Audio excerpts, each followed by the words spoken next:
Good evening, ladies and gentlemen. Friday night in York, and the atmosphere at the Barbican is absolutely electric. We've got a former UK champion, the reigning world champion, and two brilliant qualifiers, all vying for the right to return for semi-final Saturday. Darren from Bedford and the boys from Blackpool are ready to roar them into the arena because it's showtime here at the Victorian Plumbing UK Championship.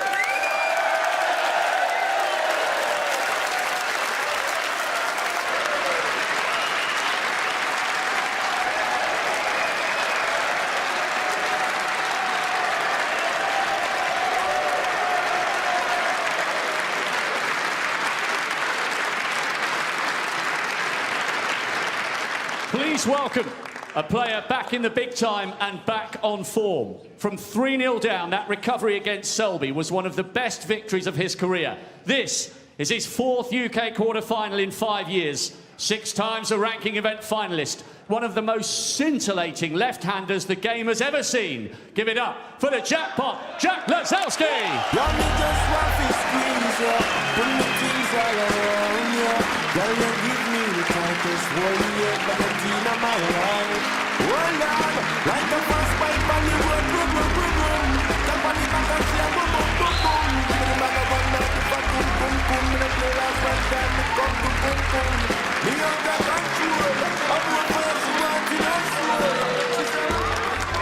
And his opponent, a player who made it 3rd time lucky in UK finals 2 years ago, winning against Ding with a remarkable comeback. His recovery from 4-2 down against Wu Yizu on Wednesday was also superb. One of the sport's most prolific winners of the last 3 seasons, Mark the Pistol Allen.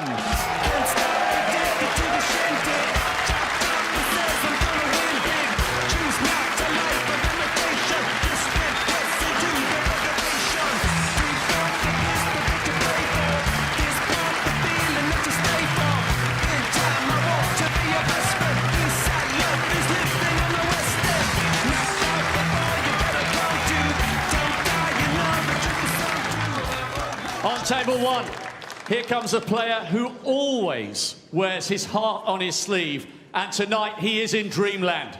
After that remarkable recovery from 5-2 down against Jack Jones, here he is, emerging for his first UK quarter-final in 25 years. What a story, and what a night for the hitman, Michael Holt.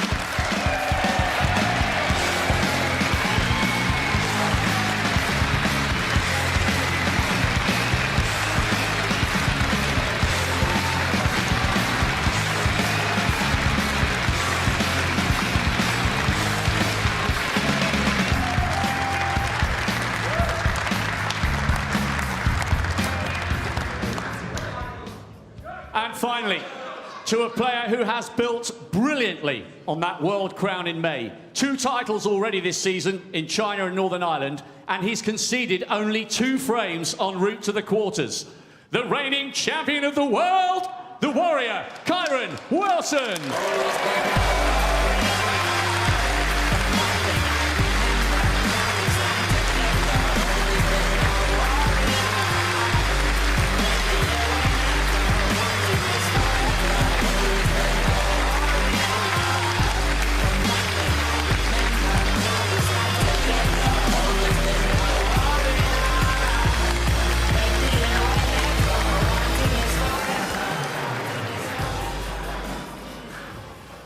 Thank you. It's a first frame.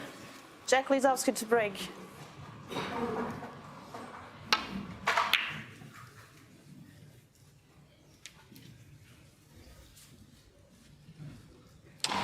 So it's Jack Lisowski that leads us off in this UK Championship quarter-final. Massive night for both players.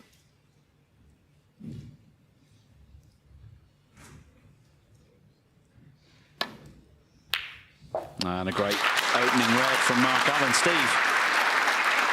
how do you see this one?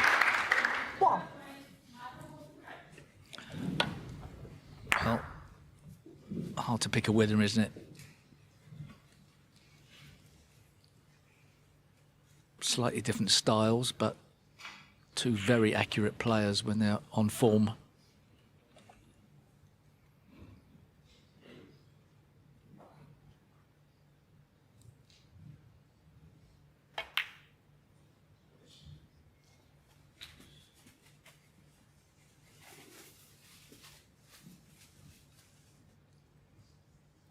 Three.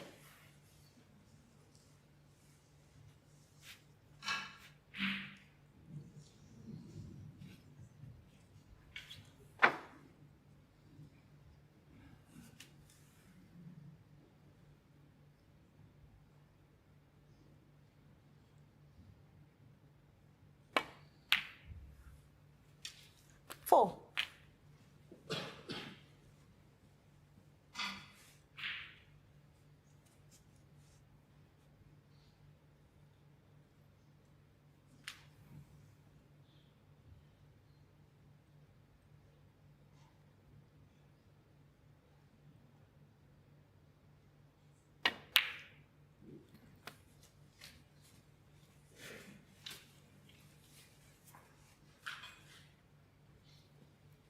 Eleven.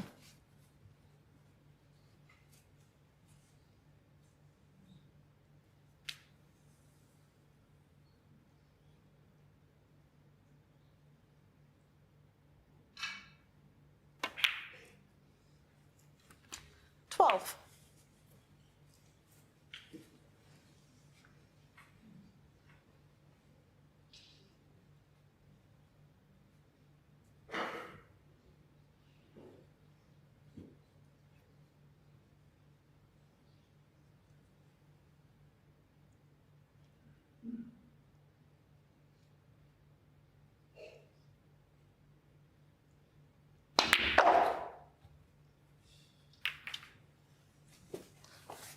Well, Mark there taking the opportunity to play off the side cushion into the side of the 17. reds and didn't get his intended cannon. Is he still on this red?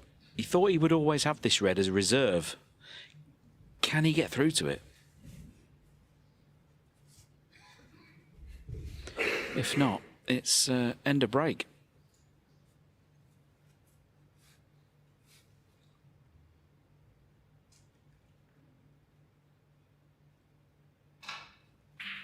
Generally in these situations, your first instinct is correct. Very easy to talk yourself into it.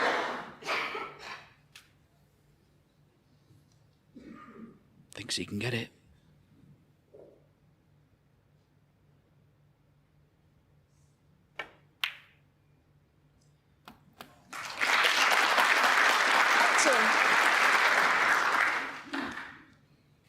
Well, he used all the pocket here. He could only just see enough of the potting angle on the red, but he's got it, and he's nicely on the pink. Just having a look where the pink's going to go when it's respotted. He thinks the pink spot's covered, so trying to work out where that's going to go and how that's going to spoil things for the potential split that's about to come.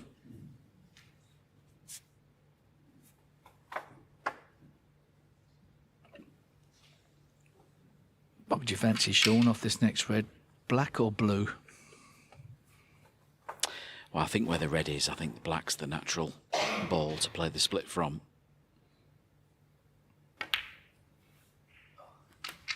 But he's played that as if he's going to play this red up for the blue. He's got the natural angle to get up there. He needs to be high on the blue, of course. But that's what it looks like he's played for.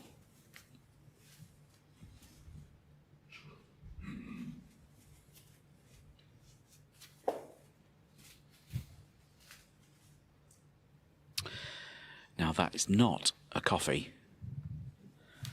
That is a mug of hot 24. water, just to keep his hands nice and warm as the evening goes on. That will get replenished as the match goes on. But now needs a nice angle, and I'm sure the blue to split the reds.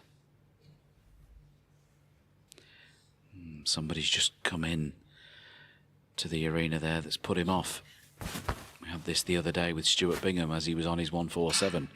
Not sure who that is, but it's definitely distracted.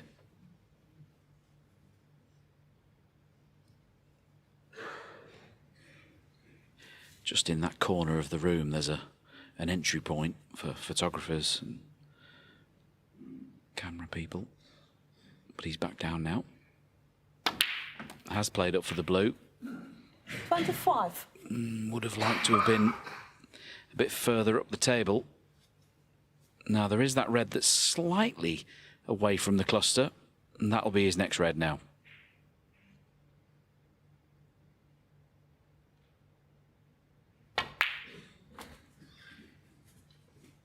And when he pots this red, you would think they're all going to move. 30.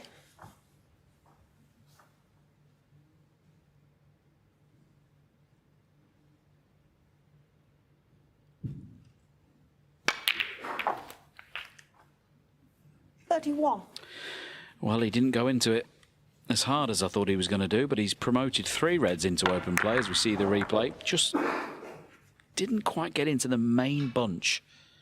But he's got this blue to the green pocket to continue the break.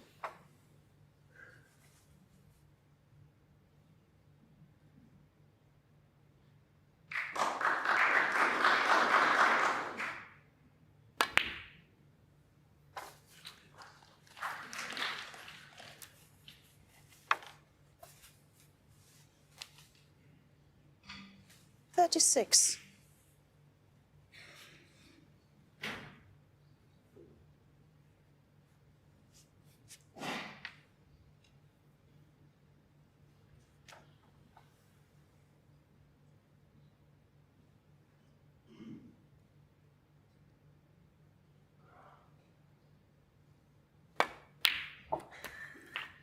Seven.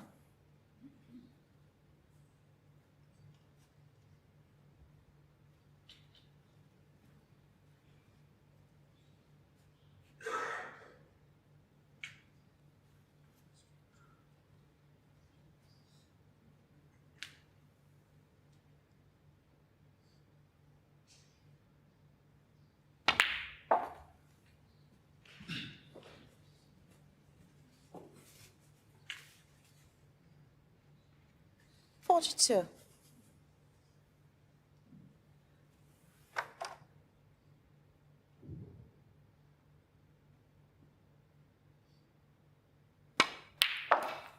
Three.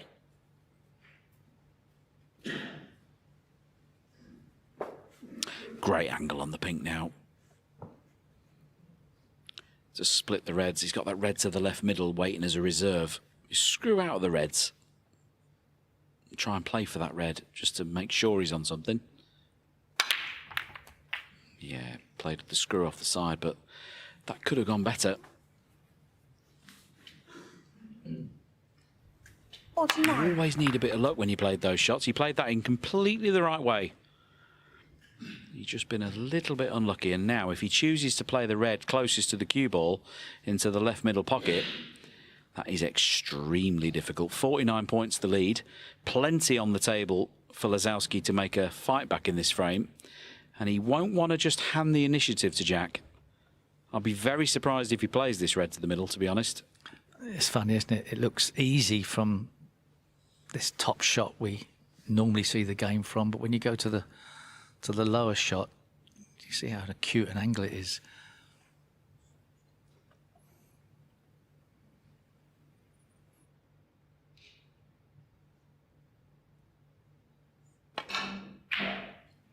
Well, I said I would be surprised. You could see what he was leaving should he have missed it. But fair play, what a great shot this was. Look at the angle of the red there. Hardly any pocket to go at. So 50 points to lead, 55 after this red. After this blue, sorry. And he will need one of those reds that's behind the pink to win the frame here.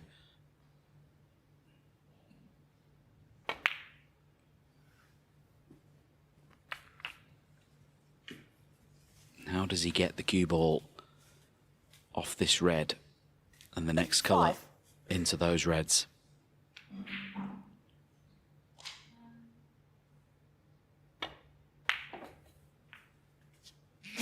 Well, his choice is going to be the green. So 55 the lead, green for 58. Right-hand side spin on the cue ball, on and off the side cushion. Doesn't want to hit the pink, wants to try and hit one of the two reds underneath the pink.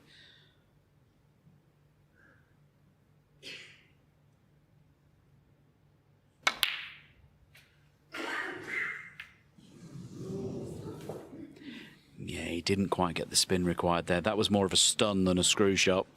Never got the first leg of the cue ball correct.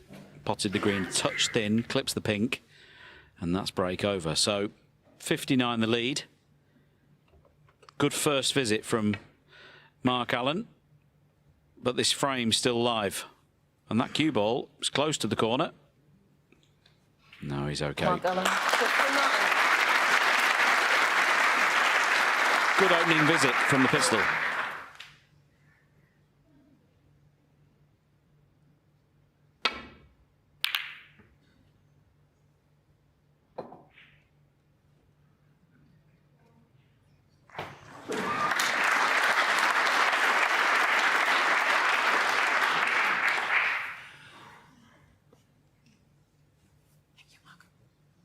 It's tight.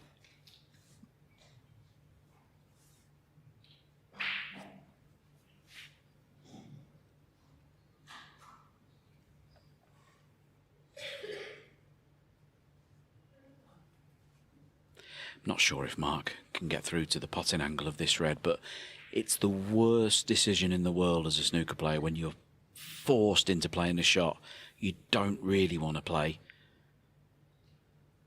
I don't think he's going for this red. Just trying to chip it onto the cushion, is he?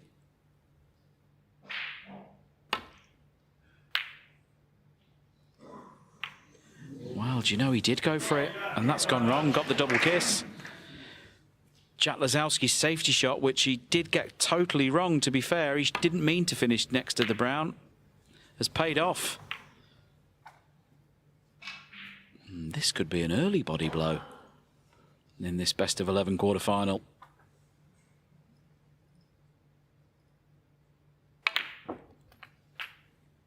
One.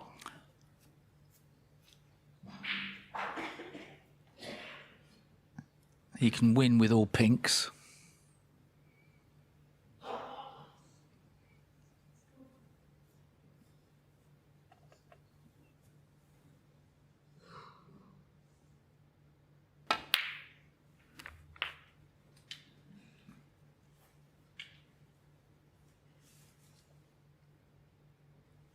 Seven.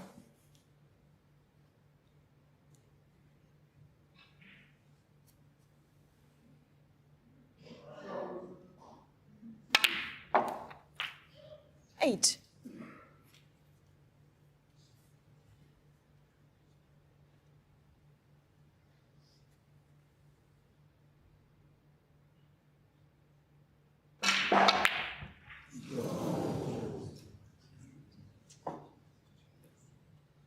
Jack Lisowski, 8.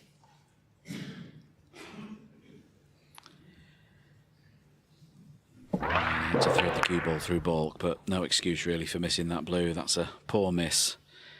And one that's not going to help Jack settle into this match at all. Good start from Mark Allen. And really, this should be the first frame in the bag.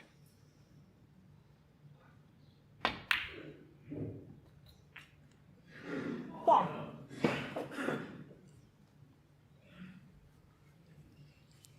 Won't do him any favours, that miss. He really is a talent, really is a natural player once he gets on a roll, as he did the other night in the first round against Mark Selby.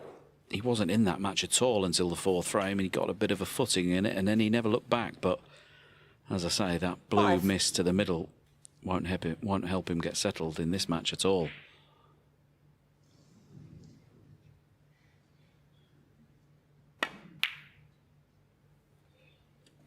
Yeah, and even though styles really shouldn't come into the equation, they do. And I think the way Mark Allen goes about playing the game at the moment, when he's at his clinical best, he could sort of destroy Jack's rhythm. Obviously, you can't play very well sitting in your chair, but even so,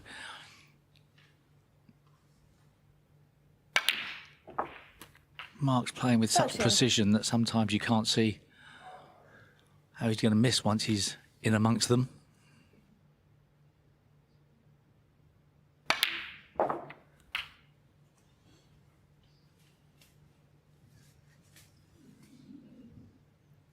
Nineteen.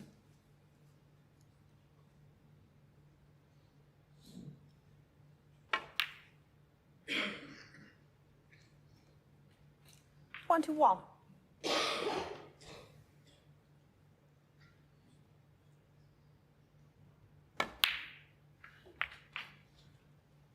Four.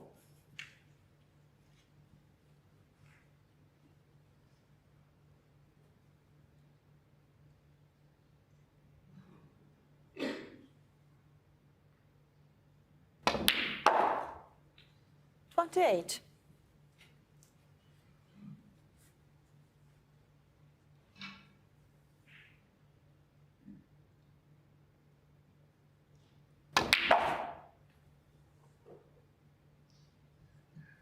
Thirty-three.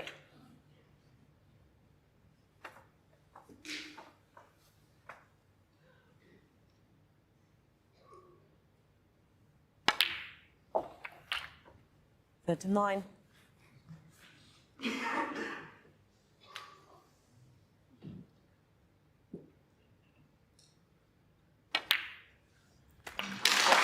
Well, Mark Allen picking up where he left off in his last round match. Looks in good shape, doesn't he? 1-0. Thank you. Second frame. Mark Allen to break.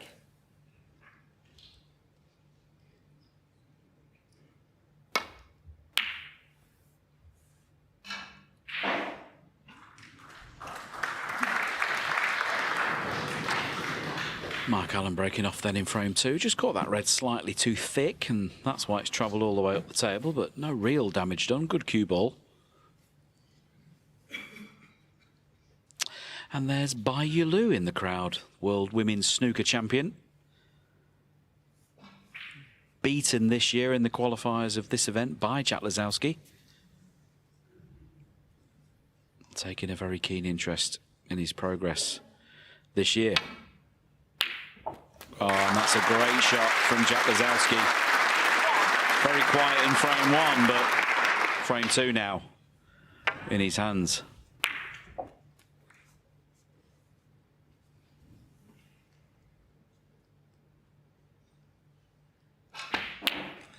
Yeah, wonder if she's hoping that Jack will win the event, so she can say, if it wasn't for him. 4.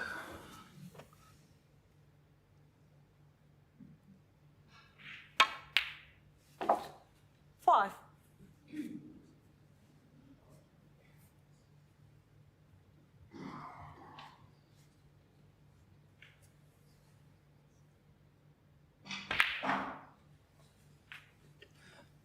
And even though Jack's frozen out in the first frame, one of his great strengths is he's very quickly into his rhythm.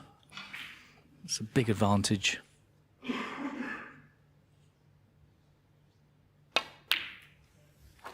$11.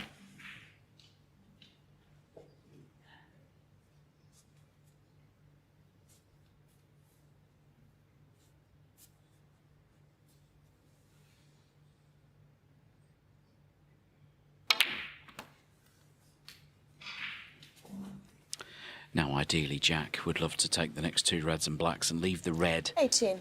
that's closest to that cluster above the black till last. He could pop that red and in doing so split the reds everywhere. That'll be his plan.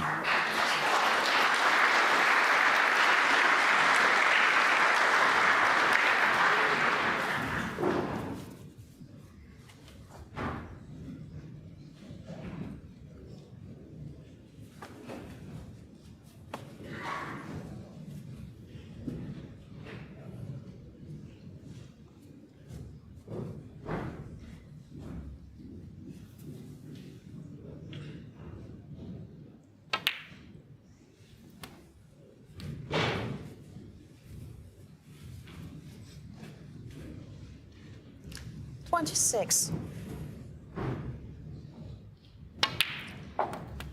27.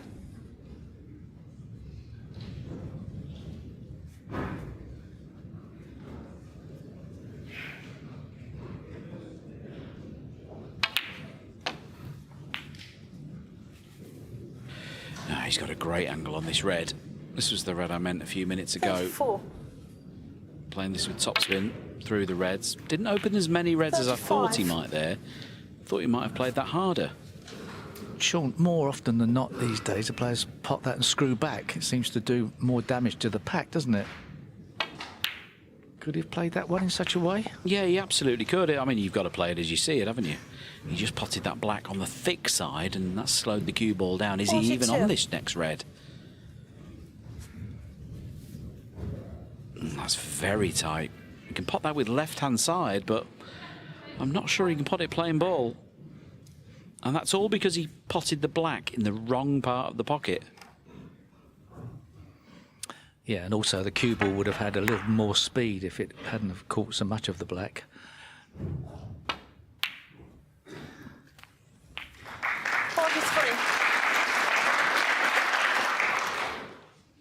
Well, now he's got to go into the reds again. Good angle. And he's got to hit one of the two reds that's directly above the black. And trust a bit to luck here. Doesn't really know how they're going to work out. He's just looking to see if that red to the right of the pink pots. But I think it's into the reds. Now, how's his luck? No good. Unless he's knocked a plant on. That's what he's interested in. 50 points to the good. 50. He's down quickly. Well, that plant is definitely makeable. He's got to pot the first red, that closest red to the cue ball. He's got to hit that wide of the pocket to the black cushion as we look and flick the other red in. Great shot.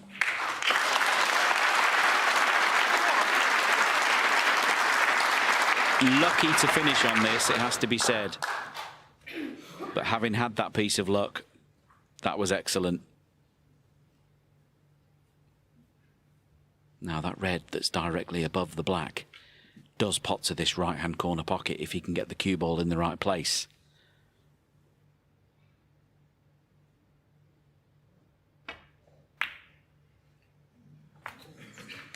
Well, you could see that blue only just went in. Is he on either of these reds? There's two reds in play.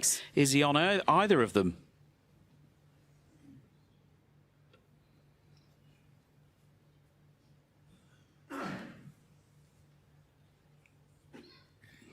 Well, it's very tight.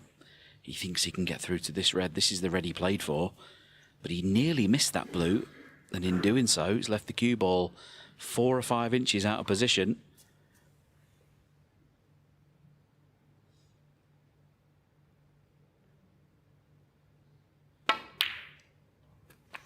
No, he was okay.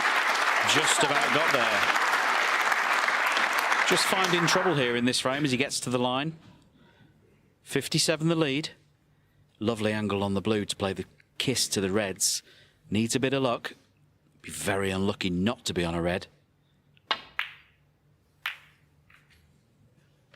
And he's on at least 3. That's worked out really nicely. 62. Played that really well. Didn't overdo it. And as I say, he's on a choice of 3 reds. 63. And in typical Jack Lisowski style, we find ourselves at frame ball.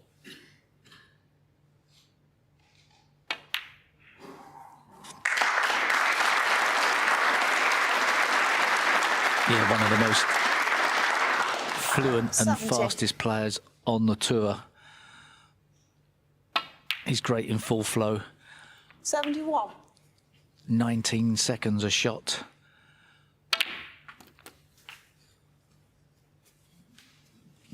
Not only do you have to have wonderful 78. rhythm and talent to play this quickly, you need to be able to work out your positional shots 79. fast enough. And that's where having a good snooker brain comes in, and also hours and hours of practice. It goes without saying.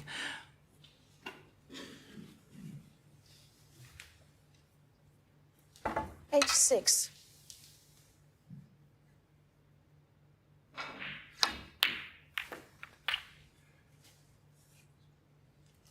Eighty-seven.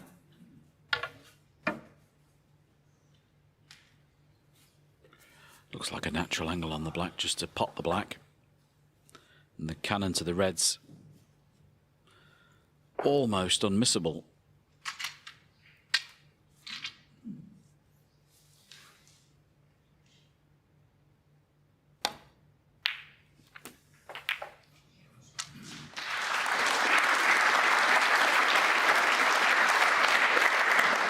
94.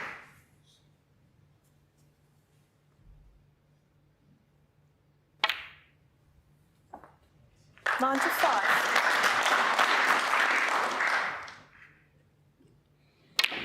Excellent from Jack Lisowski to open his account for the evening. Break of 102 and counting.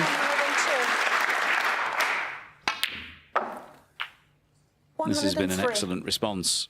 Was frozen out, really, in the first frame. And what a way to get your name on the scoreboard. 109. 111.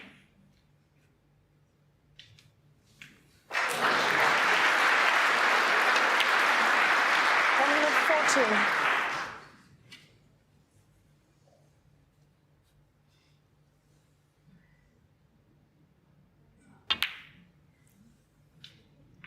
12.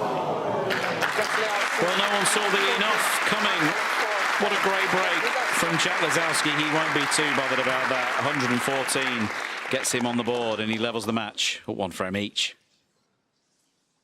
Thank you, frame 3. Jack Lisowski to break.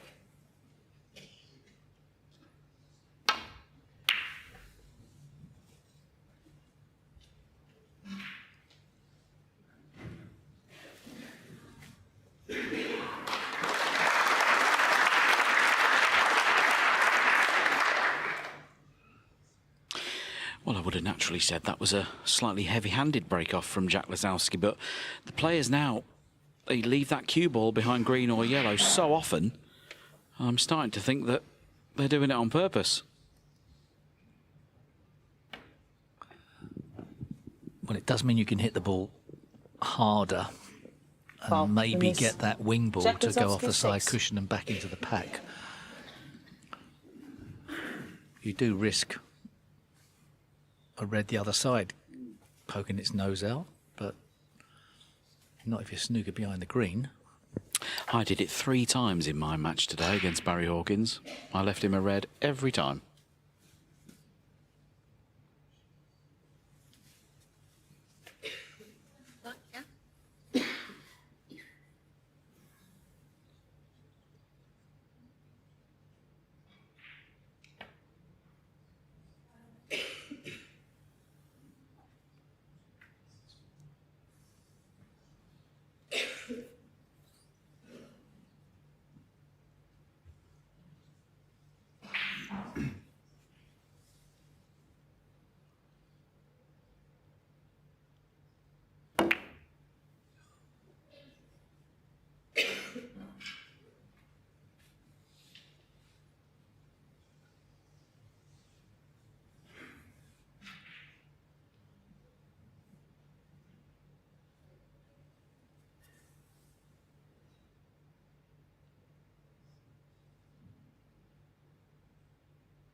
Missed that red on the thin side, as he had to avoid black and red.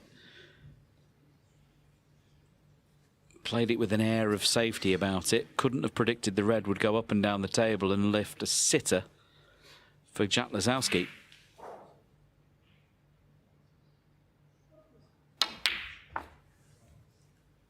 One.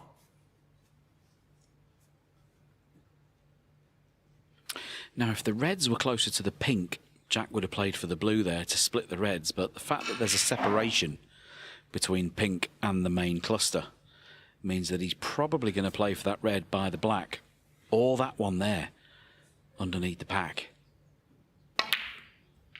Yeah, up and down for a choice, wants to avoid the middle. As long as this cue ball pulls up, he's on this red by the black. Just wondering here if he might play to bring that red off the side cushion. You could play a slow cannon to it, knock it over the middle. Blue waiting. That's what he's looking at there. Doesn't have to play it, but it's on. It's also tempting to maybe try and get perfectly on the blue, because even though that pink is has some separation. I still think if he got the right angle, he'd go for it to split the pack open. That was an interesting choice, wasn't it? 6. That was aggressive. Trying to open the pack off a red. Can't guarantee getting a position on the colour that way. And he is out of position now. Strange choice, I thought.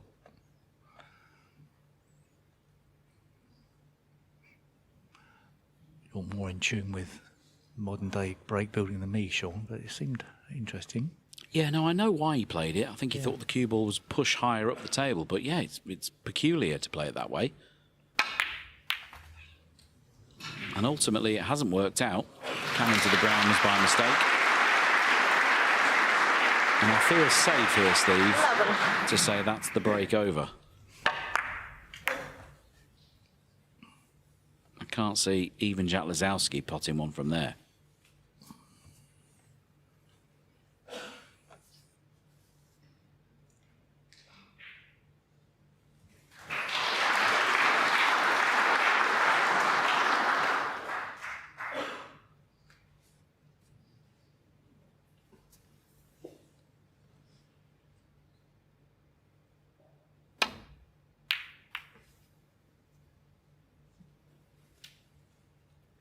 Jack Lisowski, 11.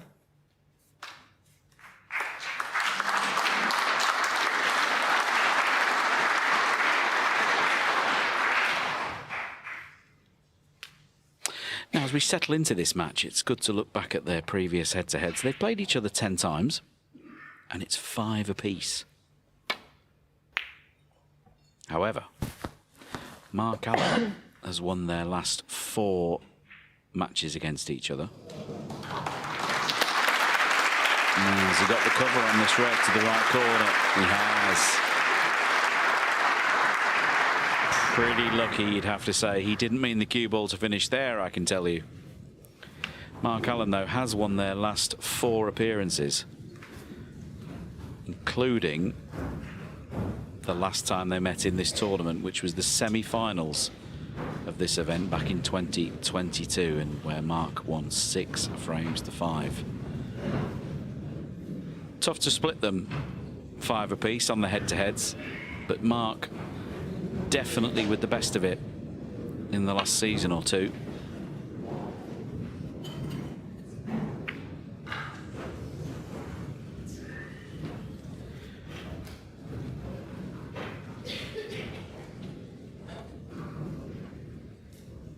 Well, it was slightly misjudged line and length, that particular attempt at an escape, but it looks like he's got away with it.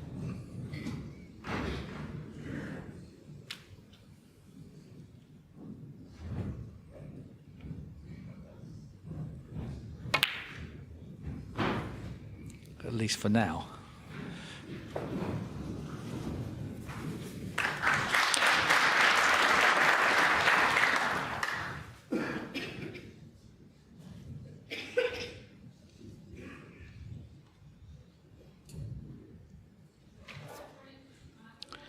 No problem hitting a red here for Jack. The problem is leaving that red that's on to the right corner. That's his problem. How do I hide that?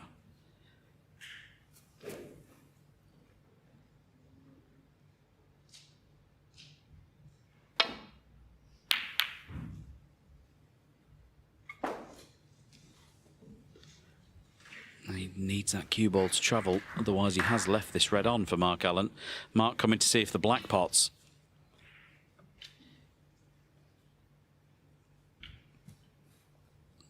And it's absolutely bone straight. Not much you can do with that red. But he doesn't look to have many options, to be honest with you.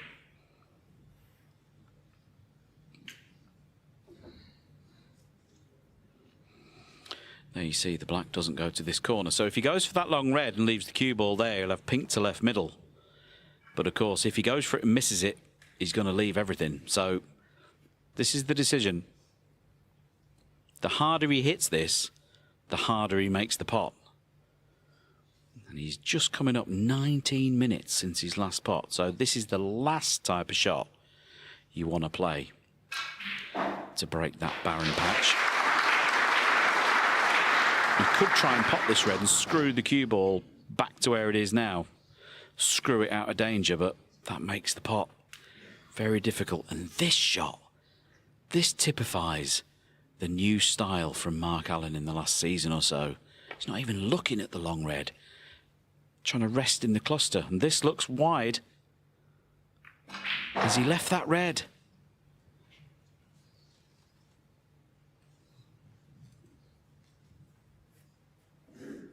Well, he's played that well. I have to say, there are so many players in the game who wouldn't have even seen that shot.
Well, you'd have to say that's extremely fortunate from Mark Allen's perspective.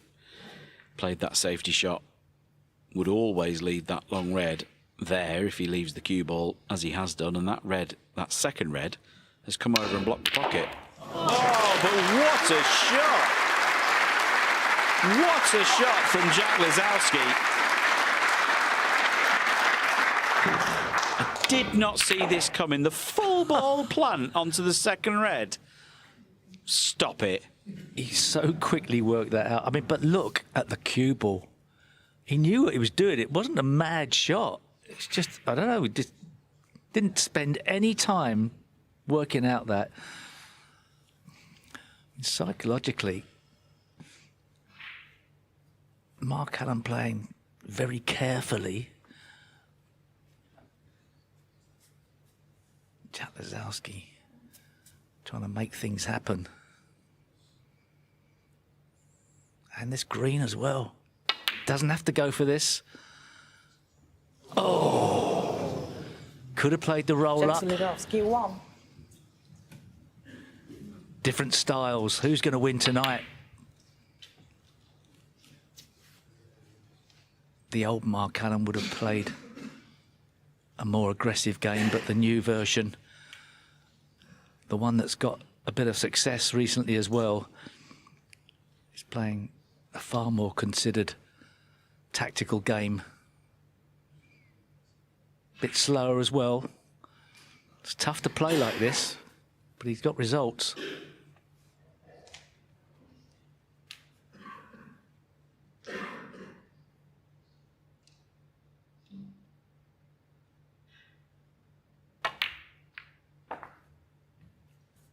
One.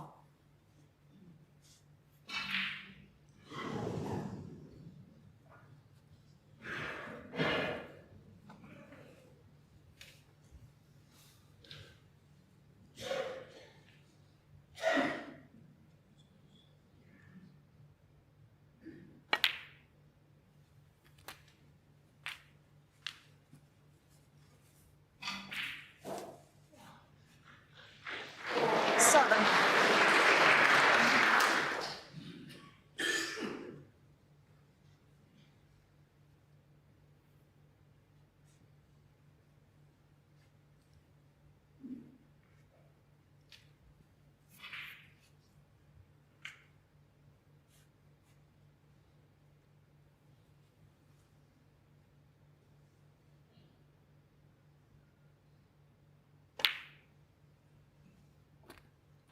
8.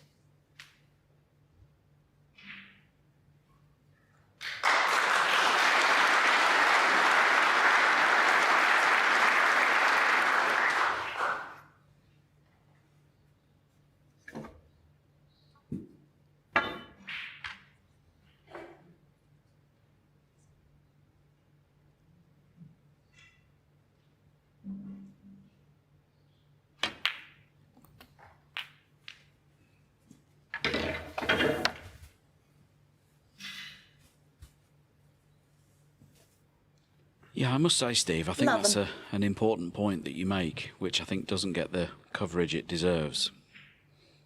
Mark Allen has had success in the last few seasons playing this, in inverted commas, new style, which is a little bit more considered, a bit more careful.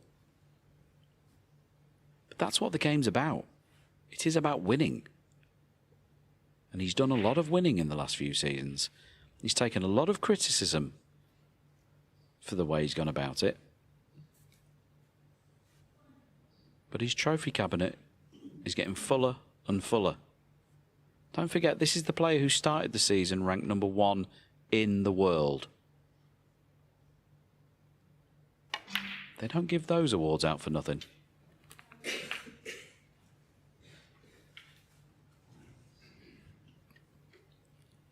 You would think he'd be leaving an angle on this black to go into the reds.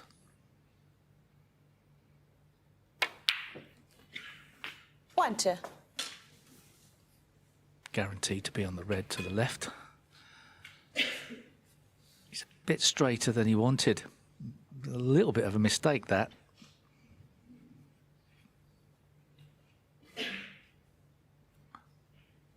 I mean, a big mistake in some ways, but... Yeah, that's the fractions, isn't it? If the cue ball has a wider angle on this black, he splits the reds and he has that red waiting. He can't play that shot now. What that means is that when he plays off this red for an angle on the colour to split the reds next time round, he doesn't have that insurance policy of the red over the pocket waiting for him. So it might not matter, but it might.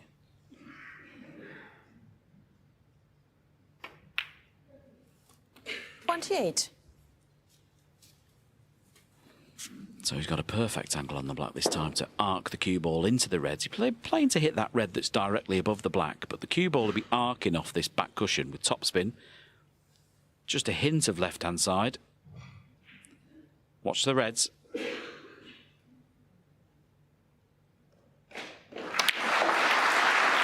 how's the look? Red's close to the middle. Red's close to the middle. Mark Allen, 28. Well, that's Lisowski, 7. very unlucky. Now, if we watch the replay, was that plant always there? Maybe it was, you know. That red didn't seem to hit anything on its way to the middle. Maybe that plant was always there. But he didn't know anything about it. Now, what's he left? Nasty, thin cut into the centre pocket, or the long one into the green pocket. Wow.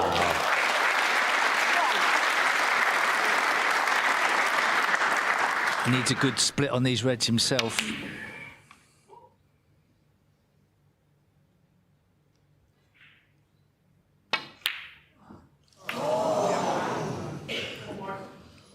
Lisowski, 1. It wasn't easy, but you thought he was going to get it, didn't you? Yeah, you did, but he's been incredibly fortunate here. Missed the black off the spot. Now, it wasn't easy, you have to say, but he's left absolutely nothing. If you tried to split those reds again with just 5 of them there and not leave a red, you'd be hard pushed.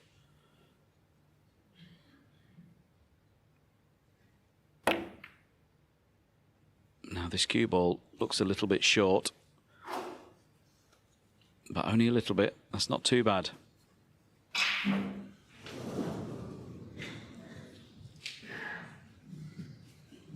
Can't get through to that red on the left-hand side of the table. So it's one of these 3 under the pink. The normal safety shot here off the right-hand side of the red as we look, the black's in the way. So to avoid the black, he has to hit the red thinner, and that brings that second red into play, bringing it over the left-hand corner. So this isn't straightforward.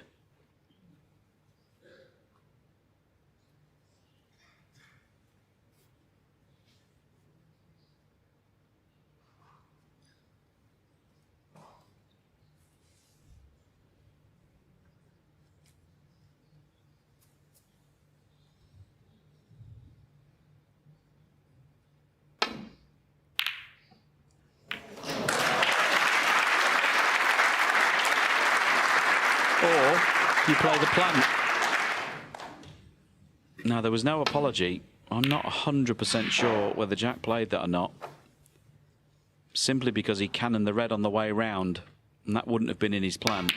So he either mishit it, or he meant to do it. I'm not sure. He didn't spend much time studying the plant, but he may have been aware that it was on. So, a second chance to win the frame here.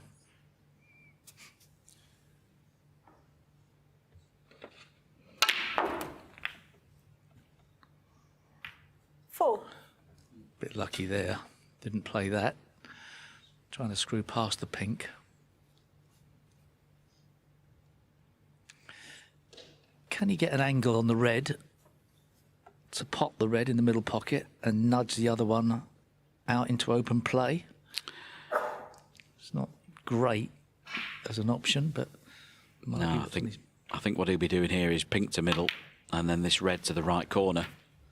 And try and break it open that way. Yeah, just a stroke shot, natural stroke shot with a bit of right-hand side to bring that red off the cushion. It's a red he will need. Watch the cue ball off the top cushion. He's trying to move that red by the middle. He had to fractionally stun it, and he got too much into it, didn't he? Still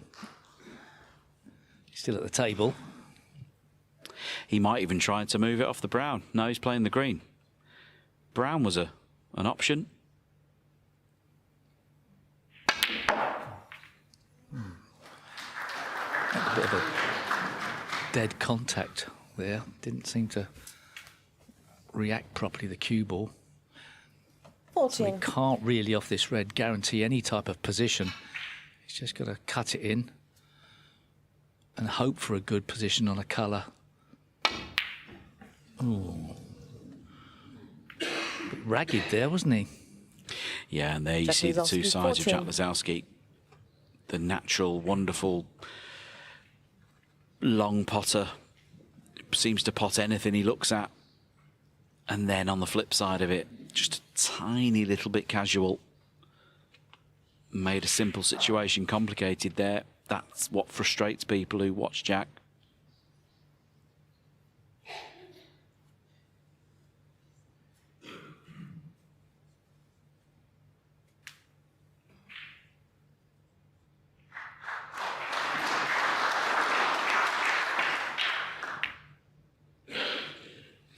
Now, ordinarily, even though 12 points behind, you would think Mark Allen would be favourite to come out of this ensuing tactical battle on top.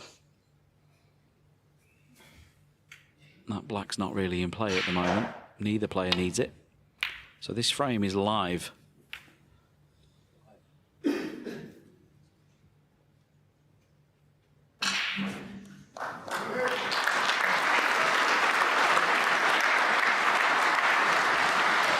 Well, Jack didn't know much about the red coming off the cushion and hitting the green full in the face, which has stopped it in the middle of the table. But having done so, I think he might have the snooker behind the pink.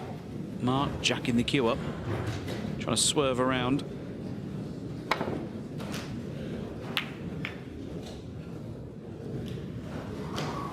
That could have been worse.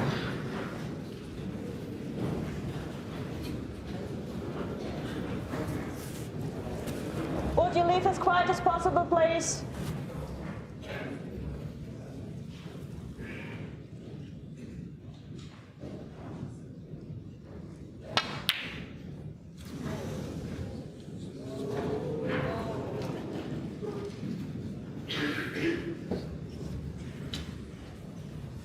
Thought for a minute Jack had got away with that.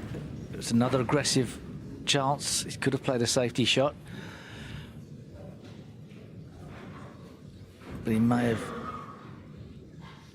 left Mark Allen a thin snick, although I think it's probably too thin, judging by Mark's expressions. He's not going for this red.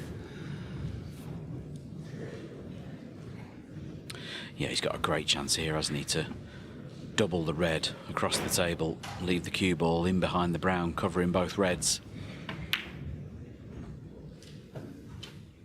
But he'd be very, very disappointed with that effort. Yeah, just swung away and walks back to his chair a bit despondent with himself.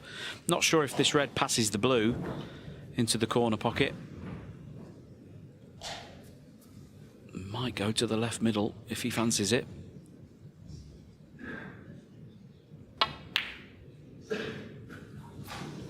Well, he did fancy it now. Has he got away with it? I don't think he has.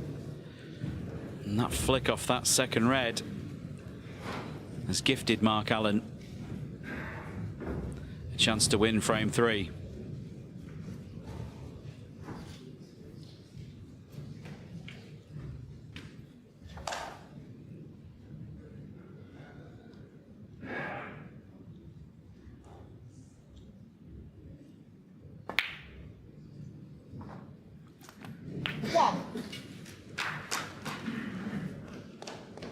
And Steve, from a player's perspective, obviously all frames count the same on the scoreboard. But when you've put 25, 30 minutes into a frame and you lose them, did you find them more damaging than losing a frame quickly to a century break? I know it didn't happen much to you. Yeah, and also I think if you've had good chances that you don't take, that's more debilitating as well to your confidence and morale.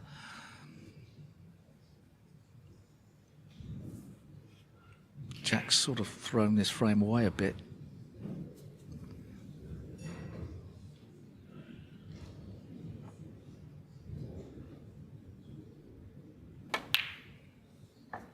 What you do have to be is an optimist. That can help you get any negative thoughts out of your head.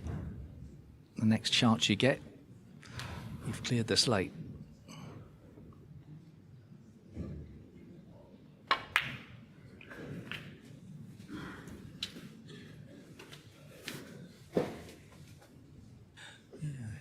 Nine. Not really screwed back far enough here, is he? It's going to be awkward. Can he just drop this in, or does he have to stun across the other side of the table? Didn't want to be going across to the right-hand side. He could lose the cue ball. Well,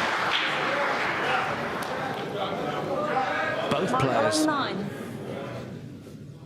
throwing away chances. That was a poor blue when he screwed back, wasn't it? It was a poor blue. It was actually the red before that was the poor shot. All he had to do was finish low on the blue, and the blue to yellow would have been a natural. Somehow, he made that situation difficult. Now, the chance passes to Jack Lisowski. 3 points to the good. He needs up to and including the blue. 2.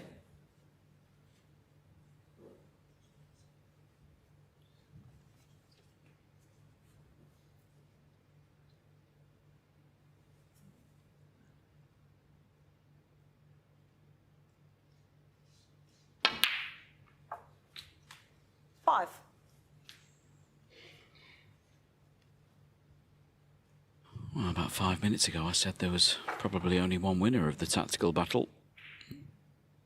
And I didn't think it would be this man at the table.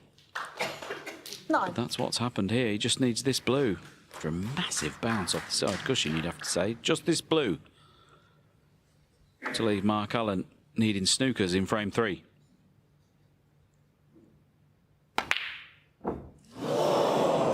Can you believe it? All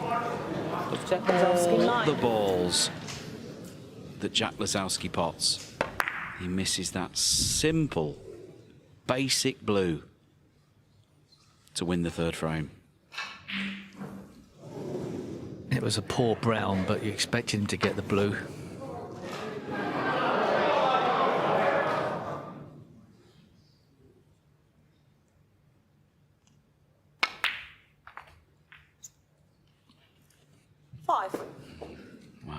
we see that cue ball come round for position on the pink, position that doesn't naturally lead to the black. I was going to say the only really saving grace for Jack is that the black's on the wrong side of the table for a left-hander. But I doubt very much that Mark will be trying to get to the black from this pink, pot the pink, and then decide what to do with the black.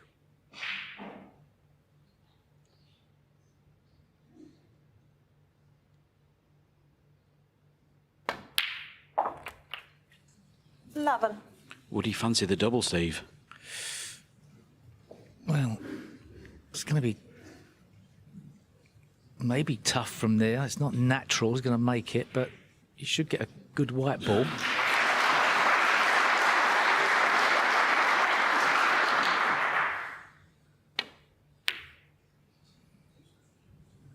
Didn't think it was really on. I mean, he could have come down the other side of the table off the blue, couldn't he? Felt like that going down the left-hand side was more difficult to guarantee getting a nice pink to get on that black, but that's history now. This is a big fight now for this frame. It's a good shot. Nasty safety shot for Mark to have to dig out now.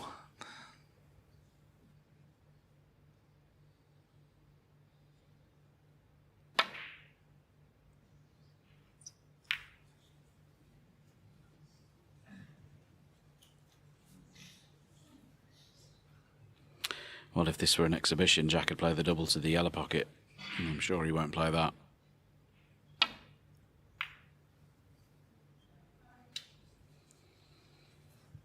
And the object on a black ball fight is to keep the black safe, but the problem here is that he's just handed the initiative to Mark Allen.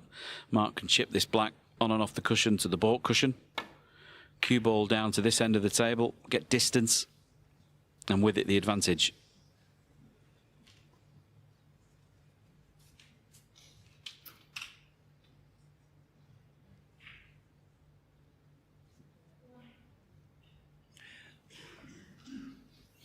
He should be able to play this black full in the face and stop the black going near the right corner. It's all about the weight.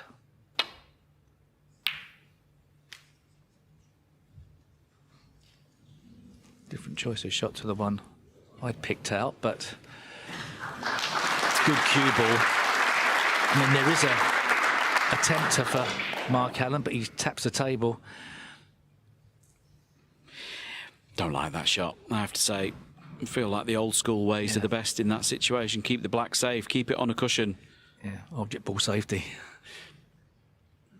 Mark surely must have a go at this black as we tick by the hour mark in the match. Must go for the black to the yellow pocket.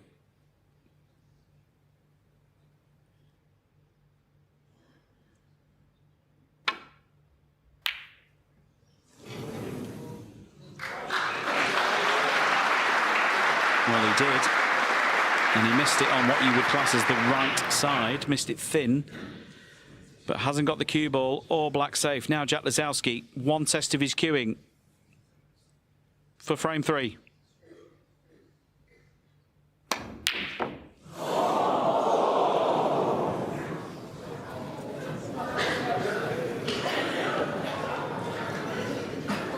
Well, it wasn't a bad effort, but pleased to see where it's ended up.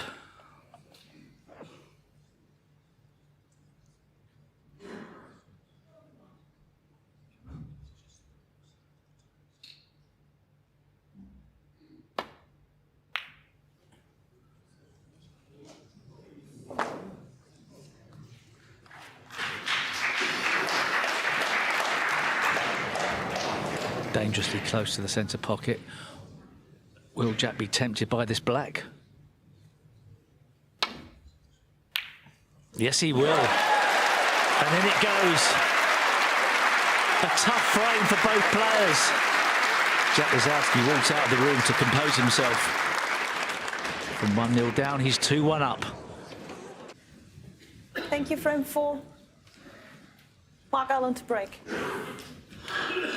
So Mark Allen gets us underway here in frame 4, and I would say quite an important frame in the context of this match. Still a long way to go.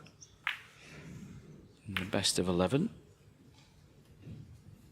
And has obviously made a massive mistake there on the break-off. Hit that cue ball with not as much right-hand side as he hoped to, and that's why he's hit the blue and the brown.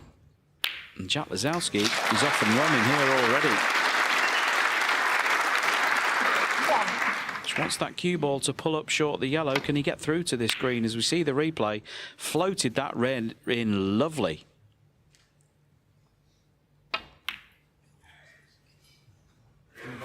Yeah, sure. You don't get anywhere near as many kicks these days, but 4. that's a slight kick on that green. Sent the green a little bit thick, still winning the pocket.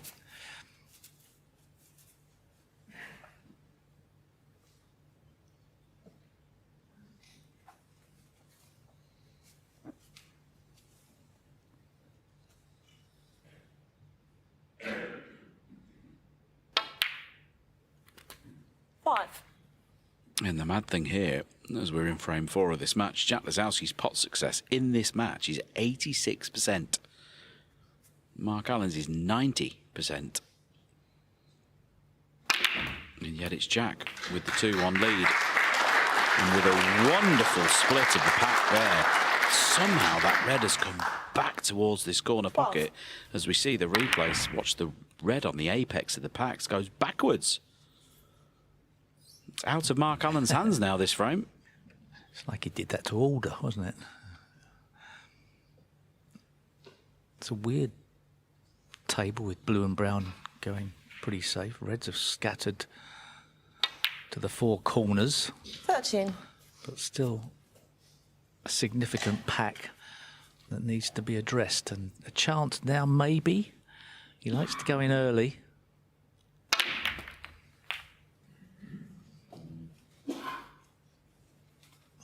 Got a bit of criticism from us for 20. going in very early 21. a couple of frames ago, but looks to have put enough in the open that he can now try and mop up the reds. And it is little situations like that, though, isn't it? After the split on the previous black, he was perfect. The next positional shot, he's queuing 28. over the red on the right-hand side. That was careless, and it's just made this slightly more complicated than it had to be. Got the red to the green pocket, all the red to this bottom right-hand corner. But getting to the next colour's not straightforward, and it should have been.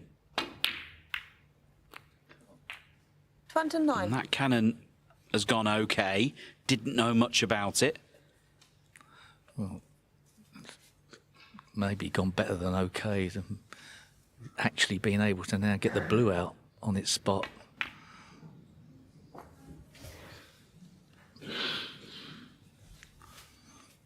Not ideal positionally here. Messed that 34. up.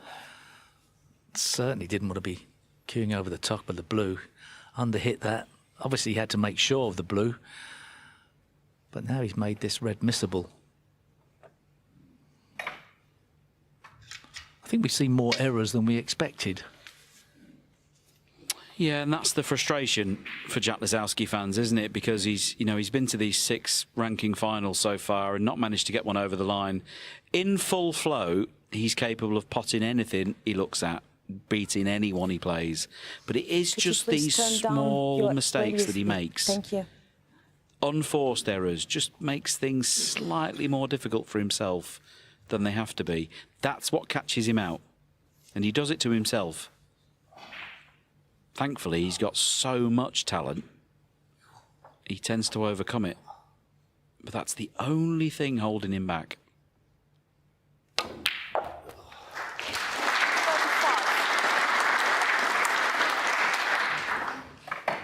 I'd be pleased to see that one go in. What a tough shot that was.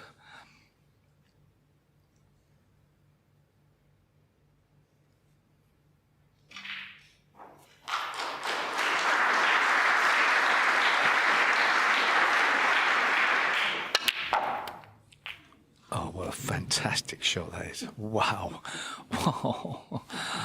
Oh, superb. 42. Yeah, I mean, that's a joke. How well he's hit that. He couldn't pick that up with his hand and put it any better on this red.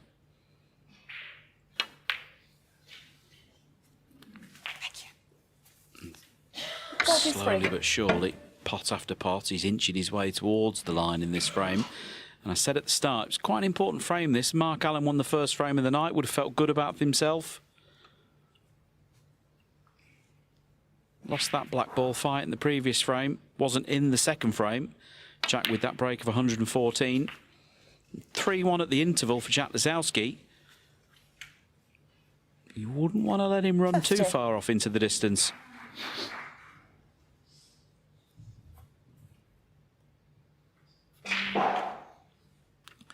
Yeah, that third frame looks like it might be a big one. Not that they aren't all.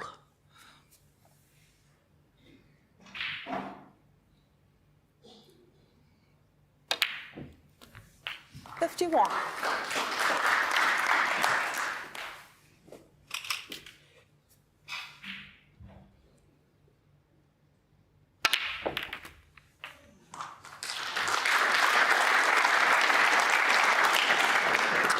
Yeah, I was wondering here if he played the slow cannon to the red by the pink with the red by the yellow waiting should it go wrong, but decided to go full force. And it does look 59. now, barring something silly, that Jack Lisowski's going to win this fourth frame, take a 3-1 lead into the interval.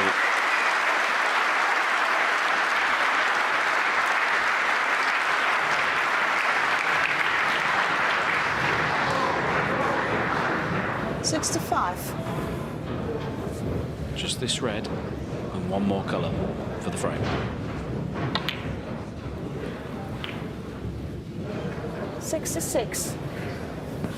Quietly, please. Well, he's just overrun that by some distance, but he's finished perfectly by accident on the blue to this corner. Very close to that red that he's stretching over. Referee Maike Kesseler on hand to make sure that it's a legal shot. Does he need his extension again? Frame ball.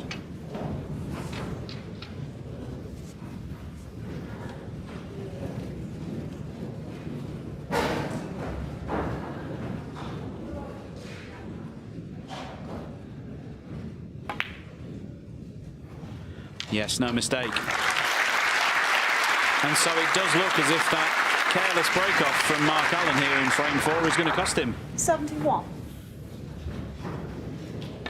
Would have been looking to 72. get this frame on the board, having lost the black ball fight in frame 3.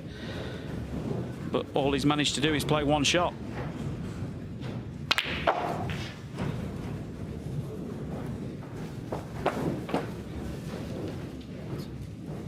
$77.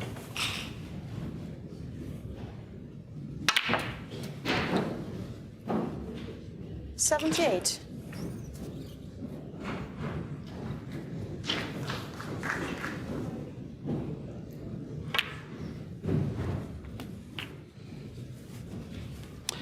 Now, Steve, let's see what Jack's queuing like. Red to the yellow 85. pocket. Yeah, it's pretty good. 86. He's going to have to work hard here to make his second century of the night.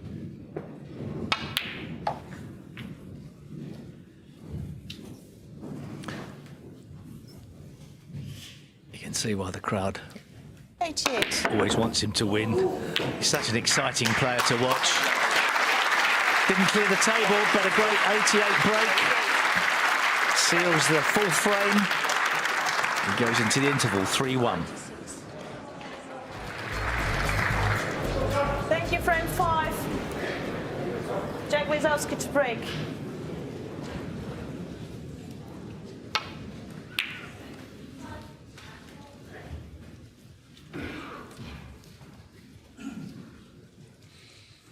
So Jack Lisowski breaks off in frame 5.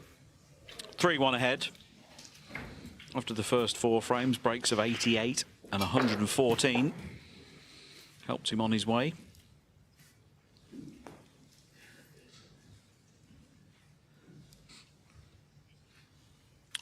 Jack didn't let the domination of frame one spoil his aspirations for tonight. Stuck to his game plan, and when he's been in the balls, he's been lethal. There you see the tail of the tape so far. Century in frame two of 114 for Lisowski has been the highlight so far. But there's a long way to go just yet. And that's an excellent long red from Mark Allen. Now, can he get through to this black as we see the replay? Had to leave the cue ball short of those reds and black, otherwise he would have left a red for Lisowski. But can he get through to the potting angle on the black? Looks like it.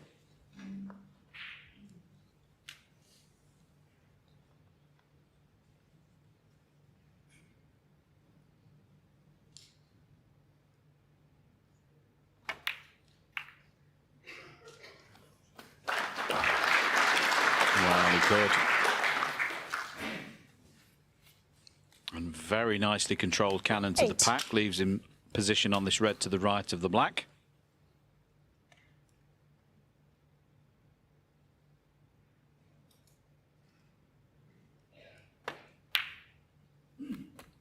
Nine. Mark Allen didn't do a great deal wrong in the first 4 frames. His pot success for the match so far at 91%. That's pretty good. Anything over 90 is considered very good. So Mark Allen will be very happy with how he's played so far. Of course, there have been the odd little mistake here or there, but that's the same in every game. Long pot success 16. there, 73% for Jack Lisowski. Way ahead in that stat. Safety success. Now there's a surprise. Maybe that is the tale of the match so far. 86% for Jack Lisowski. 17. You would fancy Mark Allen would win most of the safety battles in between these two. And of course the highest break there, that 114 in frame 2. As we seek to find a way of splitting these two players after 4 frames of play. It's been a good match so far.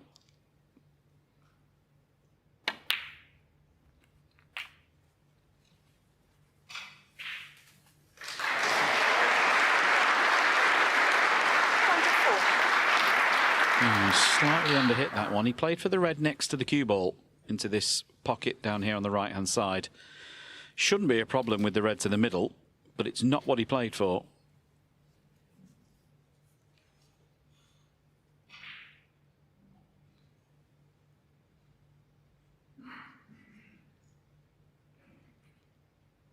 I mean, it looks from our commentary position here as if the red to the left middle pocket is the shot to play.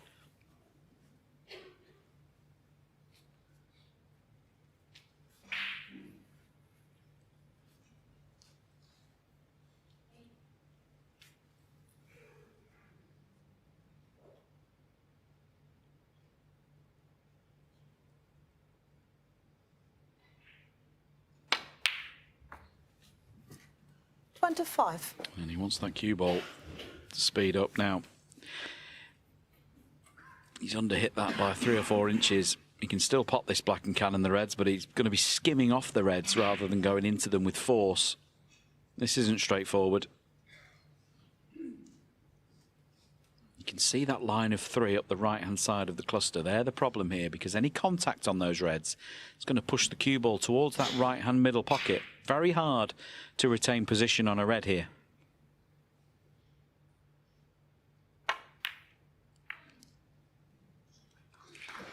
Well, he's played that incredibly well. That's one of the best shots of the match so far. Beautiful touch here from Mark 32. Allen. Holding position on that red, using the other reds. Excellent shot.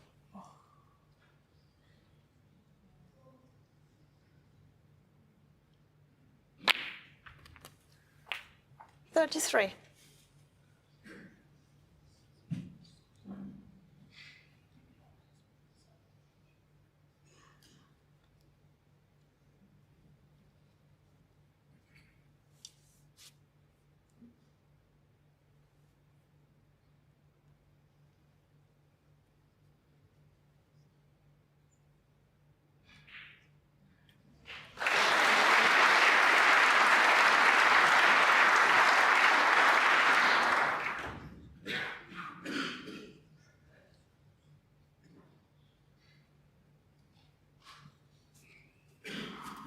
Well, as good as the black was, that red was equally poor, and pretty straight on this blue means all he can do from it is gain another 5 points. He can't get to the red, so a moment ago this was looking like a possible chance to reduce the arrears to just 1, but as it is, another 5 points on the board for a lead of 38. And a chance to play a good safety 38. shot. And hopefully get another chance. Yeah, it's a disappointing way to leave the table, isn't it?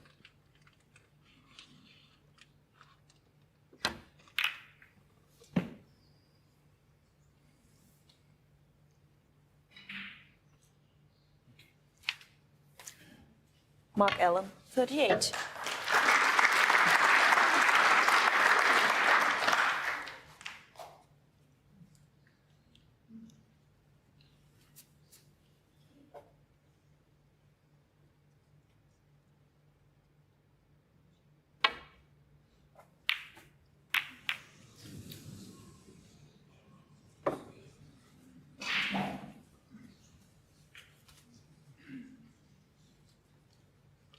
He felt like he was forced into playing that red. It was tough from under the cushion.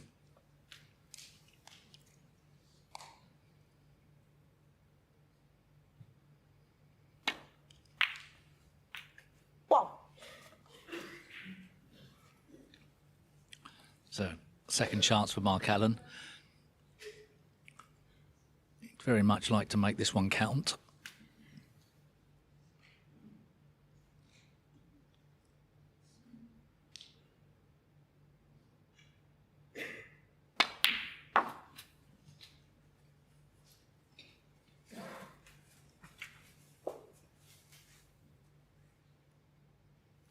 Four.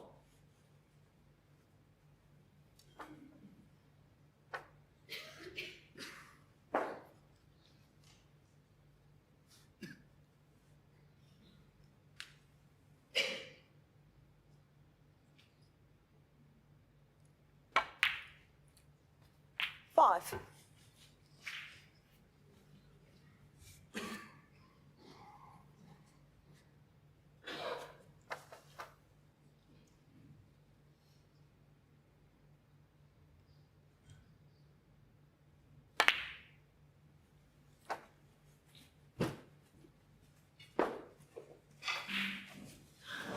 Well, Mark stands there looking quizzically at the cue ball. 10.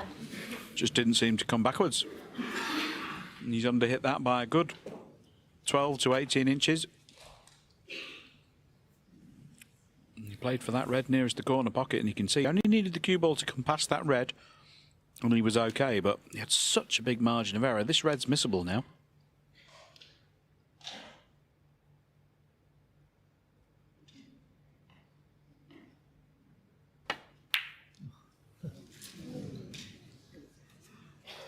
Mark Allen, 10. He'll be very disappointed as he walks away from the table that he didn't make more from that. It was the blue that was the bad shot. I had to play that with a lot of right-hand side to avoid cannoning into the reds and pink. And that made that red missable, but as I say, it was the blue that was the bad shot. Now a chance for Jack to come back in this frame.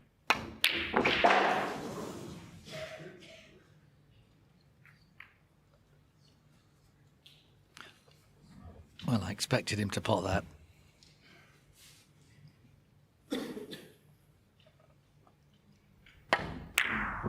It wasn't easy, obviously. He had to thread his way through to try and get back into position on a ball colour, but even so, it's the type of shot you feel like he knocks in more often than not.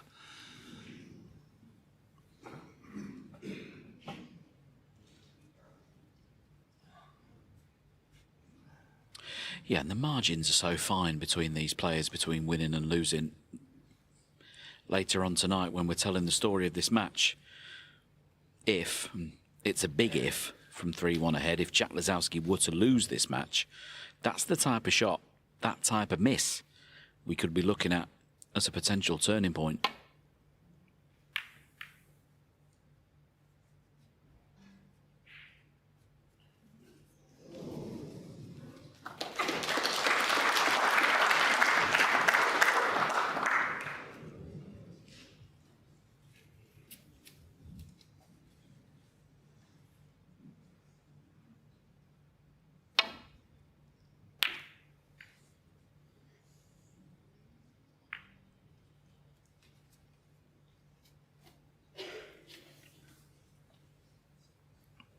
got away with that. At least I think he has. There is a chance to pot this red. Maybe get position.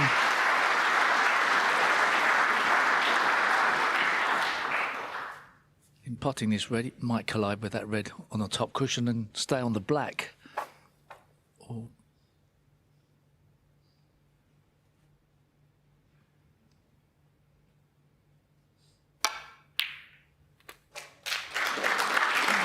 flicked the red, but it didn't really change it too much, and you'd be delighted with that positional shot.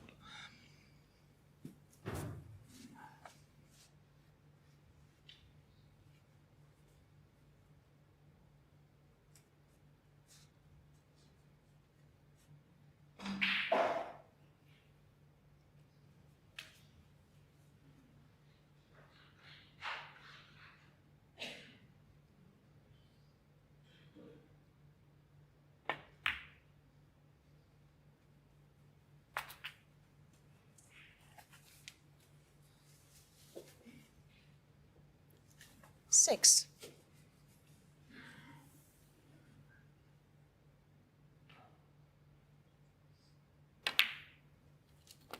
Seven.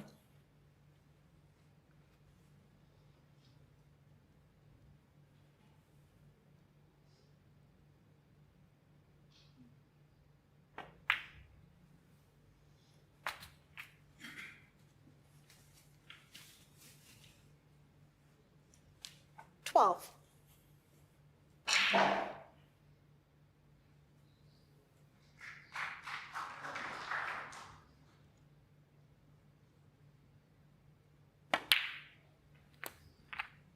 Thirteen. Wow. Mark looks away in disgust. It's not that he can't pot this black, but he's gone too far to easily get to the next red. This black's going to put him 68 points ahead with 67 on, and it's always that next pot that you're looking for. You want it to be the other side of this black to play for the red underneath the black spot. Now it's more complicated.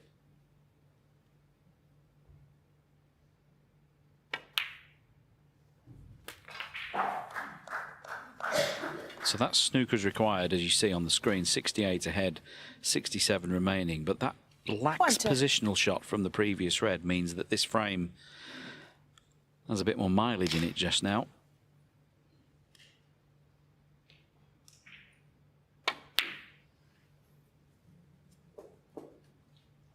Mark Allen, 20.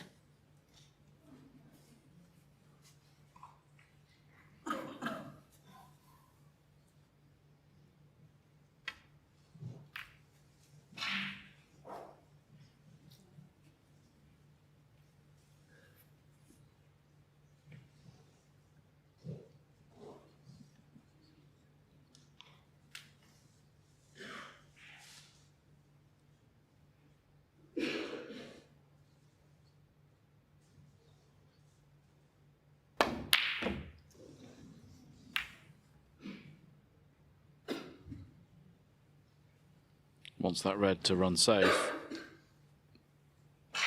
Now does it pass the green? It's the green that Mark moved.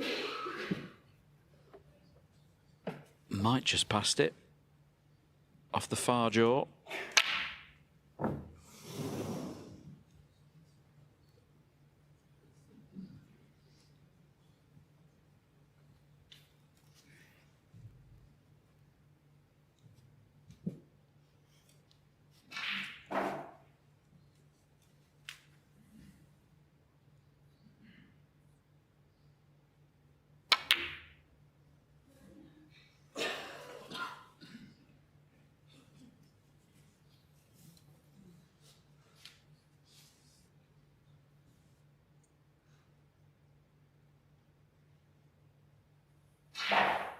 I always think, Steve, there's an argument to be made here for just conceding the frame, particularly in this position where all the reds are in the top half of the table. The chances of Jack getting 4 reds, 4 high-valued colours, and then laying a snooker on Mark Allen in this position are very slim.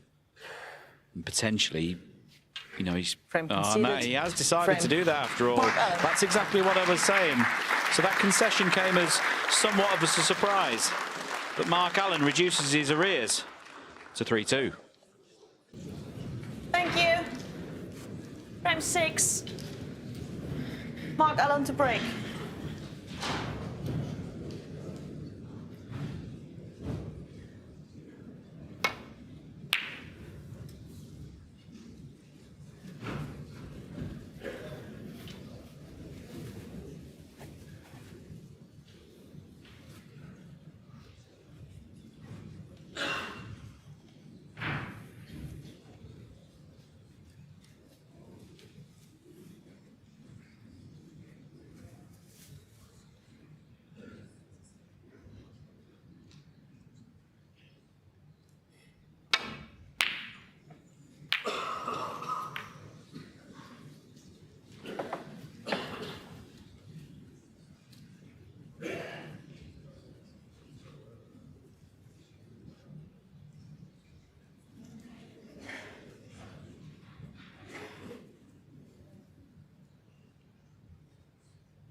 Well, Mark Allen in first again here. And without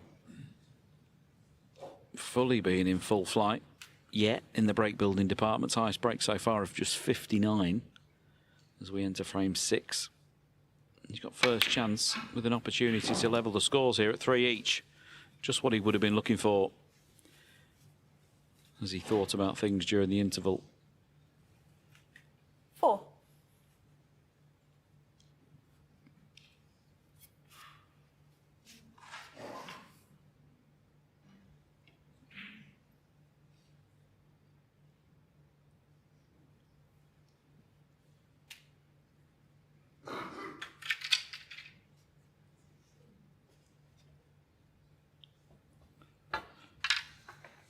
Yeah, he's got one of those peculiarities as a left-handed player. When he uses the rest, he actually uses his opposite hand, which is a bit strange. But he's not the only one who does it.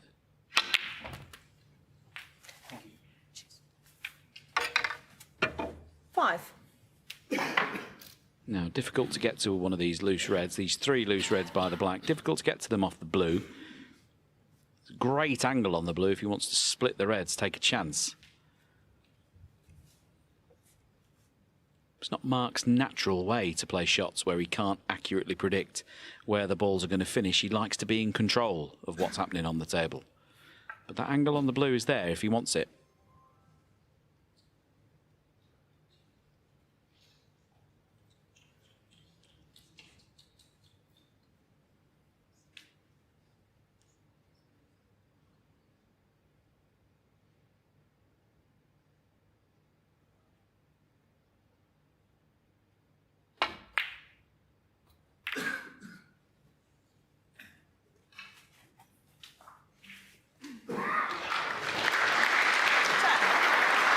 Well, that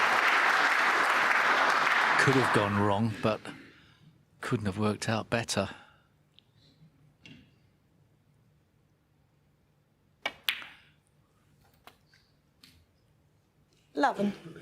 Feels like he got a little bit of a kick on that shot. Took a bit of pace out of the cue ball.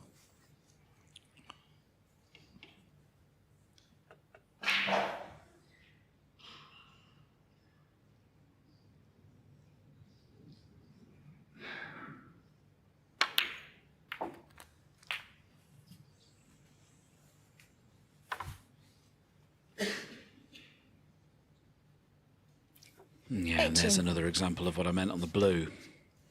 So many players there would have played the screw into the red above the black with pace to screw the cue ball out, take a chance. But Mark likes to be a little bit more exacting than that, but it's gone wrong this time. That's the end of break. Yeah, and the thing about... Mark Allen, 18. It's something you see from the commentary box sometimes more than you do if you were playing.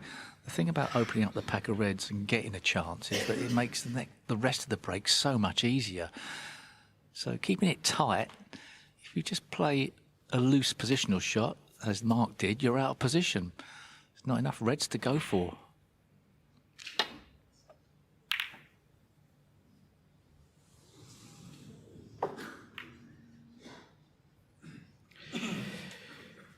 But that is very, very careless from Jack Lisowski to hit that red so thin. No need to hit it so thin to bring the right middle pocket into play. Just trying to take care of this red onto the black. Maybe in his mind he's thinking about knocking the black in potentially, but should never have caught the bump on the middle. And just throwing Mark Allen straight back in here.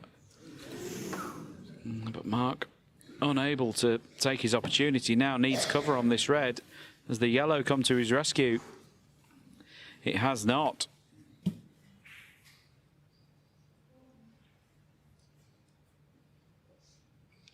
I wonder here, will Jack take the opportunity that's presented itself to pop this red, smash the cue ball into the pack of reds and retain position on the black?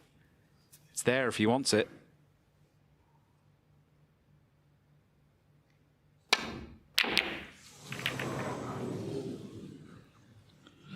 Well, that is exactly what he tried. But he got that all wrong. Played it with right-hand side, over distance and pace. That cue ball pushes offline, hits the red too thick. And if he's got away with that, he can count himself very, very lucky.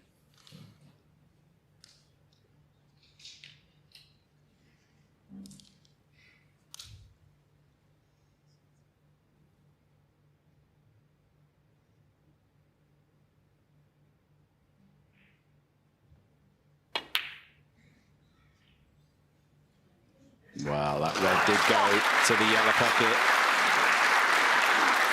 And now Mark Allen straight back in. And a chance to carry on this fight back. Still no breaks of any real merit yet from Mark Allen. But that doesn't matter.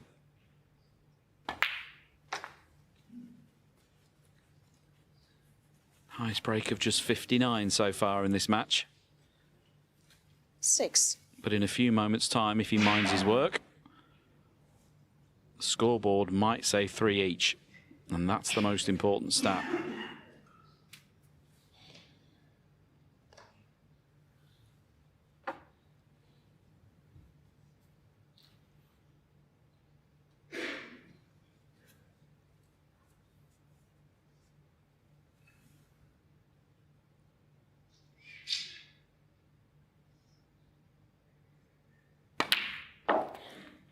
Seven.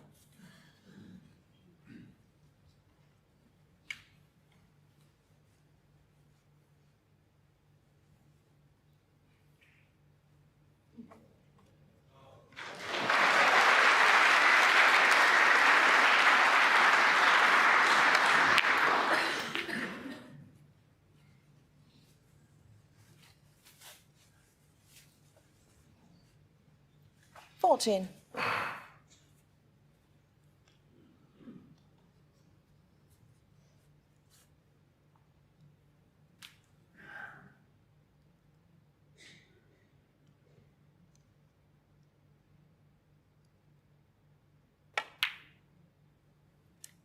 Fifteen.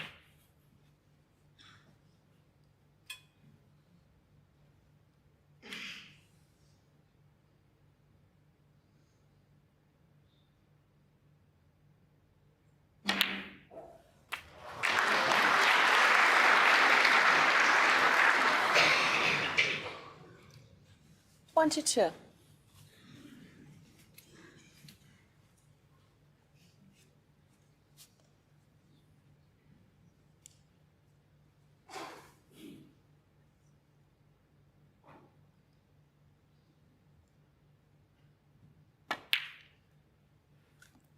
Twenty-three.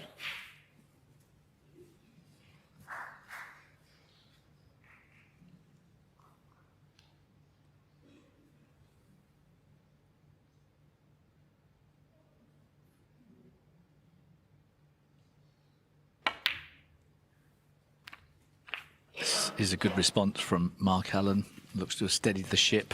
Yeah. 29.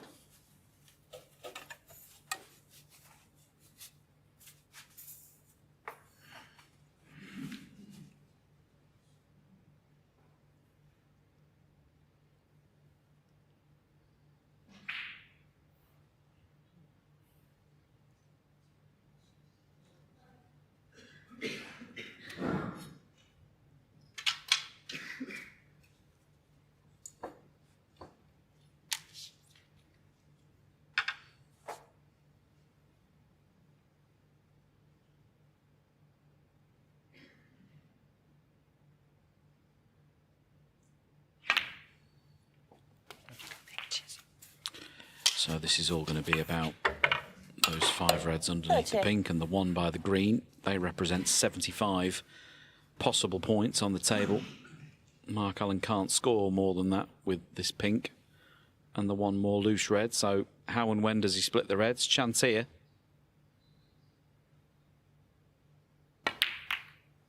And played to perfection. Typical Mark Allen shot that. Didn't overdo it, didn't whack it. 36. Played with precision. And that really should pave the way to bring the scores to 3 each. 37.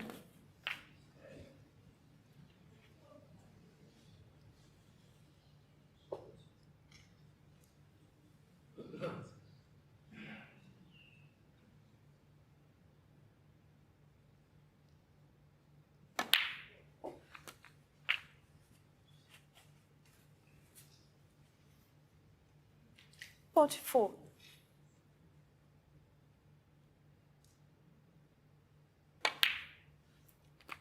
45.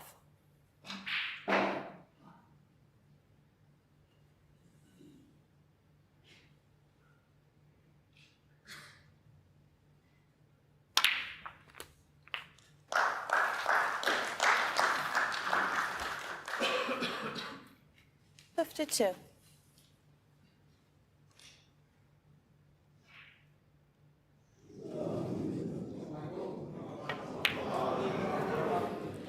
53.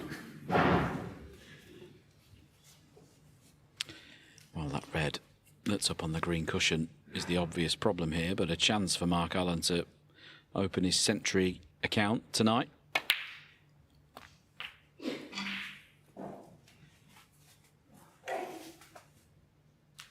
$60.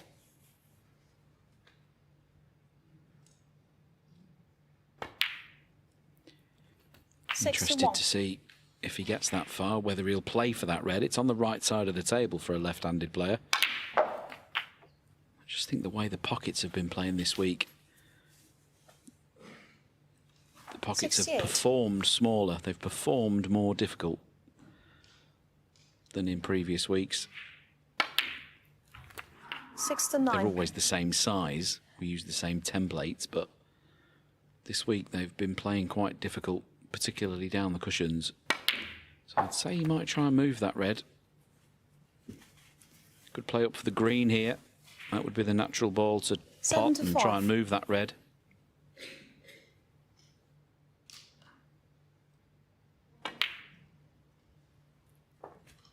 $76.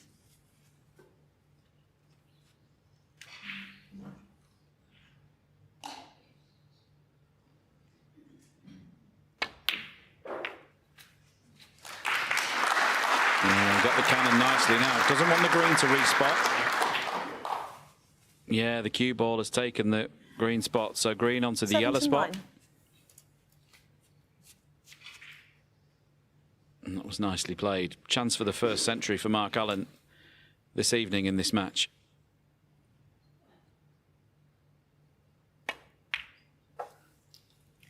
$80.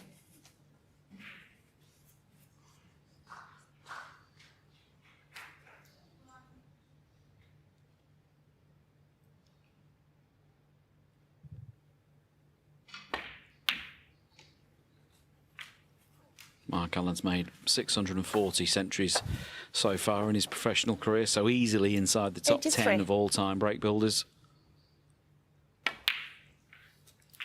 Definitely knows his way around the 85. table. And this has been a great fight back from 3-1 down at the interval to level the match at 3 frames apiece. 88.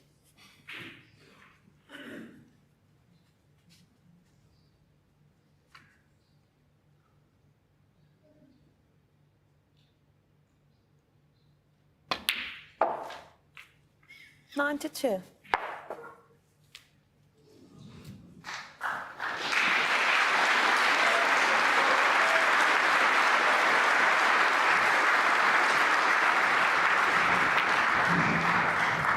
$97.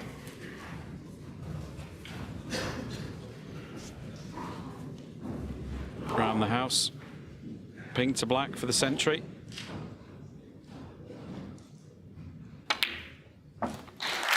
No, he just went for the century. Mark Allen not bothered about the black. And that expertly crafted break of 103 gives Mark Allen frame 6 and levels the scores at 3 frames apiece. Thank you, frame 7. Jack Lisowski to break.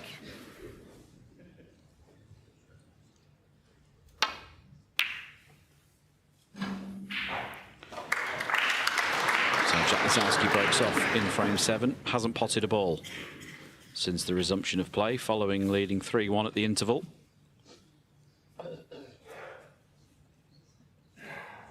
Nearly 33 minutes since Jack Lisowski potted a ball.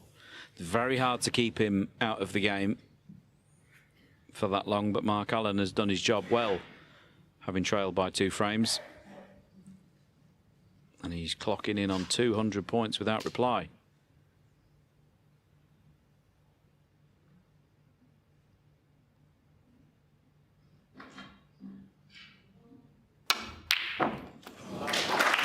And there's another one. What a cracker.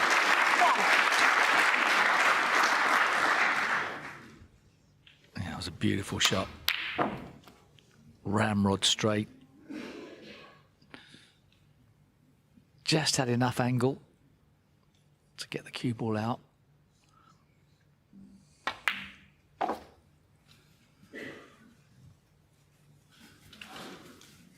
Black a bit tied up. 6. Or a lot tied up, but he might be able to do something about that.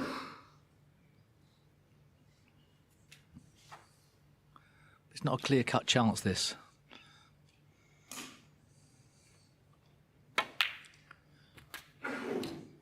Seven.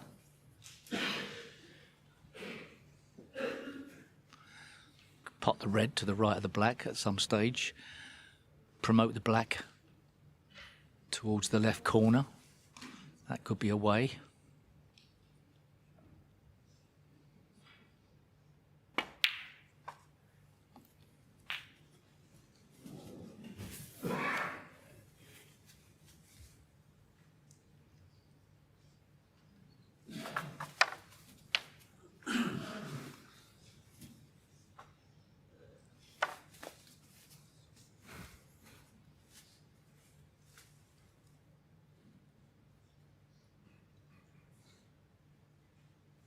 Thank you. 13.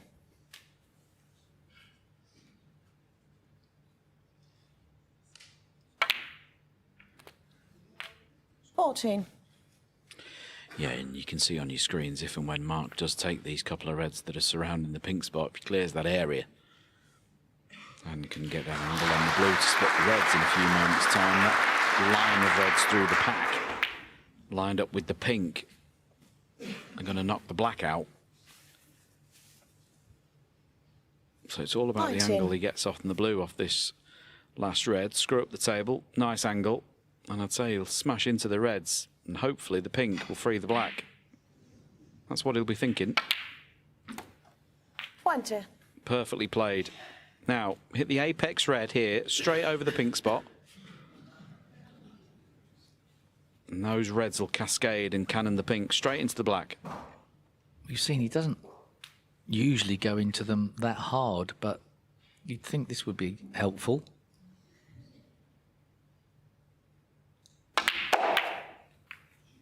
Bit more force there.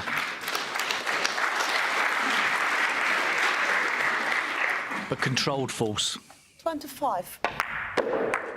Yeah, and Mark Allen, having won 20 professional titles, knows how to win.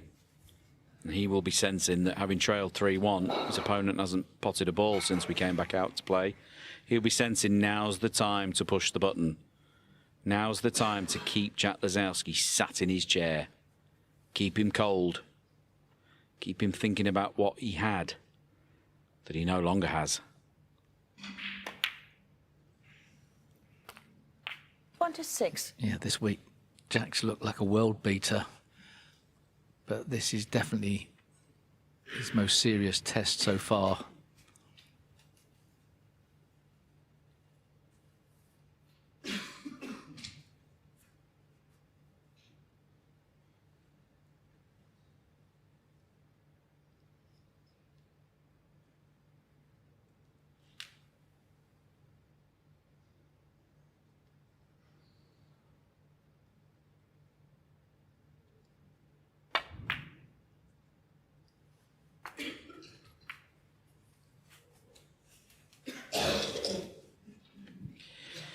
Very unlucky there, actually. He played a lovely control cannon to that red to hold the cue ball for this red to the corner pocket, but the red he cannoned into has blocked the path for the black, so not straightforward to get to the blue from here.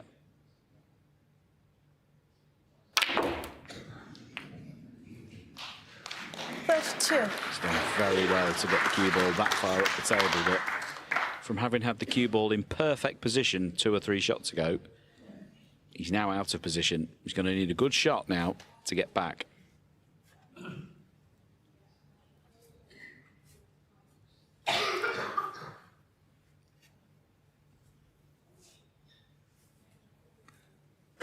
Might have a natural angle to get in between 2 reds off the top cushion. Bounce out for a red into the left corner.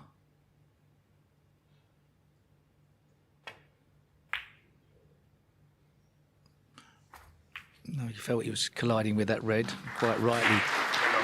Yeah. 37. Kept it tight. Good shot that, because he didn't push the red to the top cushion. Playing very controlled positional snooker. Yeah, and he's going to need more judgment, isn't he? Because the pink and black are both out of commission.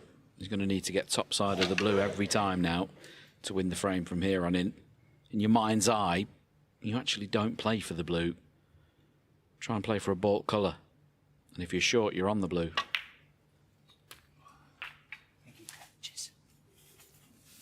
And he's judged that to perfection. Great shot. 38.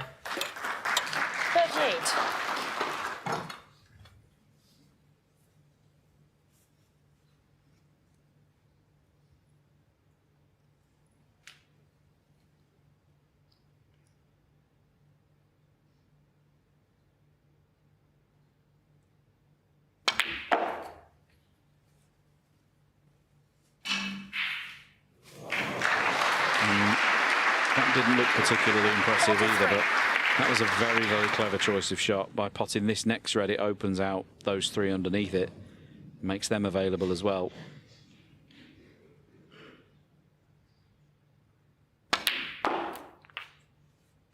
.44.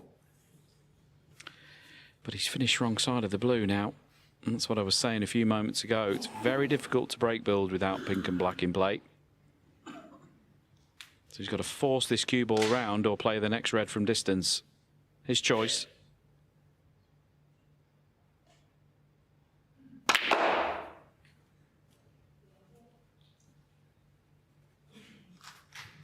Oh, he's done incredibly well to get the cue ball there. He's nearly straight on the blue. 49. Not necessarily known for his cue power, but goodness me, he got some spin on that ball.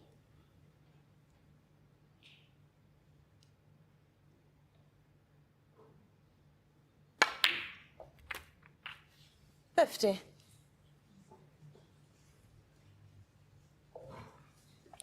Well, he's making it hard for himself, isn't he?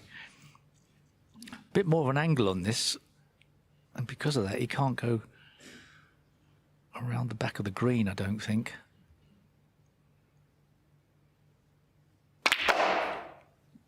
Had enough angle that he could force it in. Another great shot, great recovery.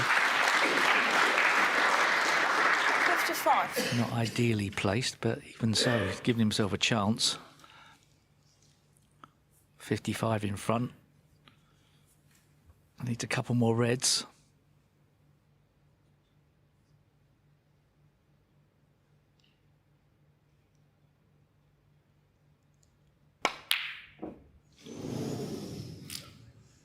He was an absolute full stretch there, trying to reach that red. No thought of using the rest or a mini extension. Thought he could reach it. Fully extended. And just put the red on that far jaw. Now, Jack Lisowski, 42 minutes since his last pot.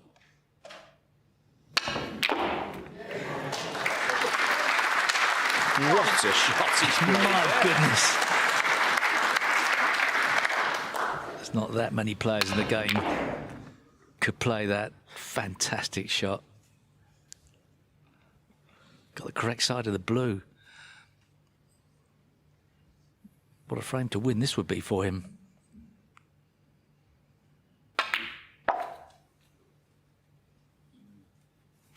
Bit shorter pace there, but it's just making its way up for that low red. 6. Not going to be easy to judge perfect position, and doesn't really want to push this red to the side cushion, but he might be forced to do that.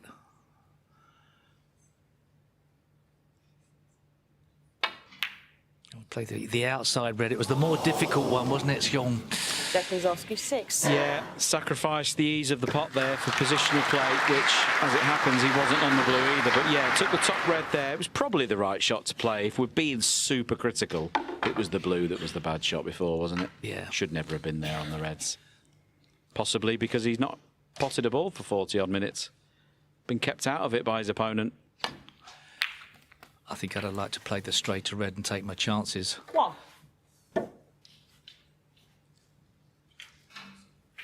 Well, short again on the blue, but 50 points to the good. Just this blue and one more red for Jack Lisowski to need snookers in this frame. And what a turnaround we've seen here in this match.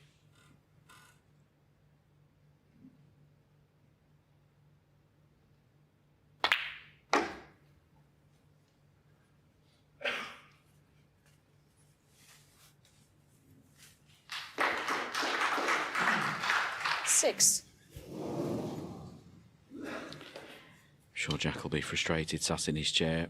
You know that when you're sat there for prolonged periods, you know your chance is coming, and you just want to be sharp when it does arrive eventually. But unfortunately for Jack, he wasn't that time.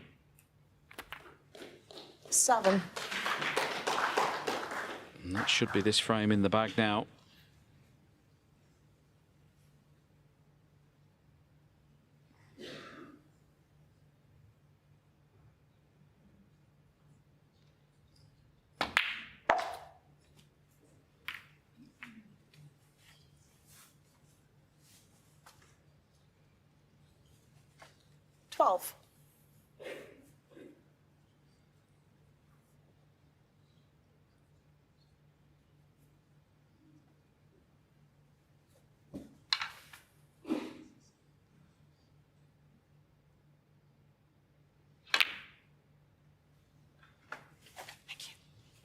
Well, Jack's already on his way out of the arena. There is the concession. So from having led 3 frames to 1 at the interval, Jack Lisowski walks out of the arena. He now trails by 1. 4-3 down. Thank you, frame 8. Mark Allen to break. Well, lots of encouragement from this crowd at the Barbican in York. For one of the crowd favourites, Jack Lisowski led 3-1. He now trails 4-3. Mark Allen breaks off in frame 8.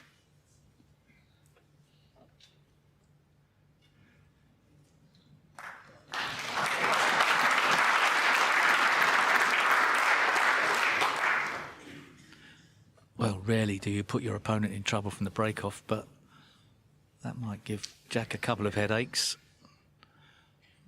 He's going to rely onto a red on this side of the table. There is a 2-ball plant on.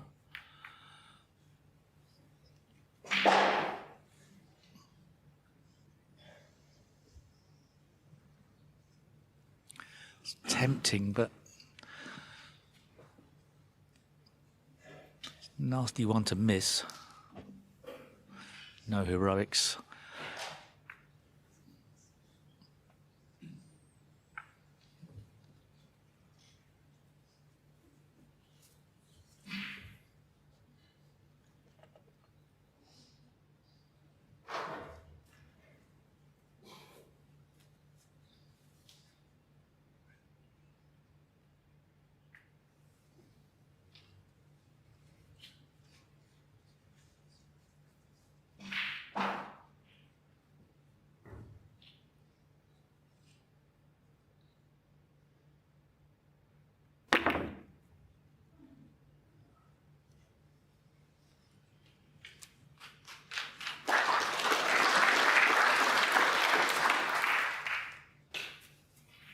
Just wants to be careful here with this red as he plays the cross double safety, that the red doesn't knock another red towards this left corner.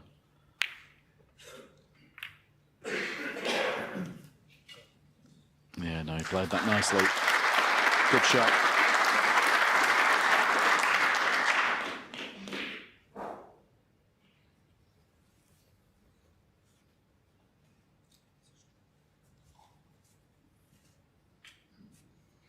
Now you see the scores so far this evening in this quarter-final match, to a century each. And it's Mark Allen who's turned that 3-1 deficit into a 4-3 advantage. Foul. I miss. Jack Lisowski 4. No real damage done, just 4 points. Better to hit them too thin, better to miss it altogether than hit the reds too thick.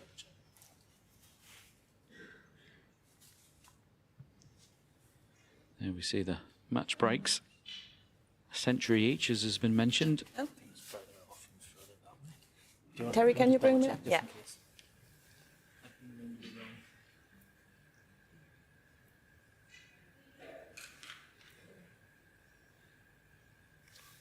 Try that to me. Yep. Yeah. Everybody's happy then, so it's take two. Needs to catch this very thin indeed.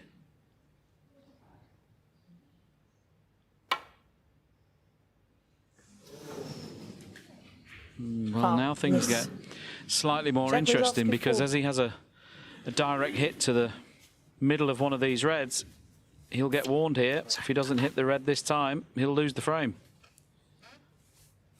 And it does feel like maybe that cue ball's turning over to the right. Check. Yeah. I have to warn you. Minute amount. But anything thick, he's going to wobble in the jaws. Can he play for any other containing shot?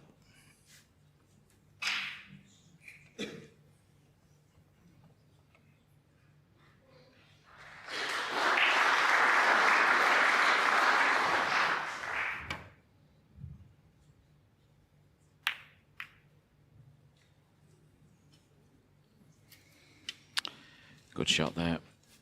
As we just tick over the 2-hour mark for this match, been played at a good pace into frame 8. Average frame time of 16 minutes, been good.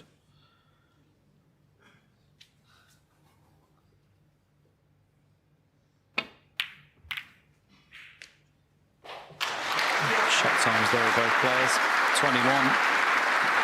It's probably there or thereabouts, potentially a bit slow for Lisowski, I'm not 100% sure. 27.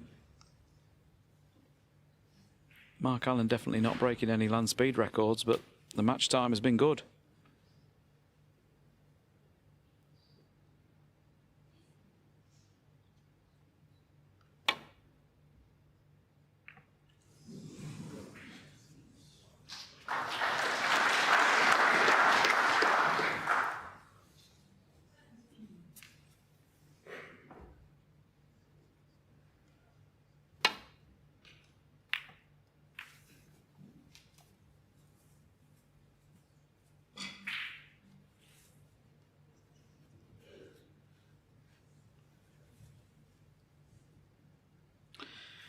Now I just wonder at first glance whether Mark will be tempted by this red into the bottom right-hand corner pocket.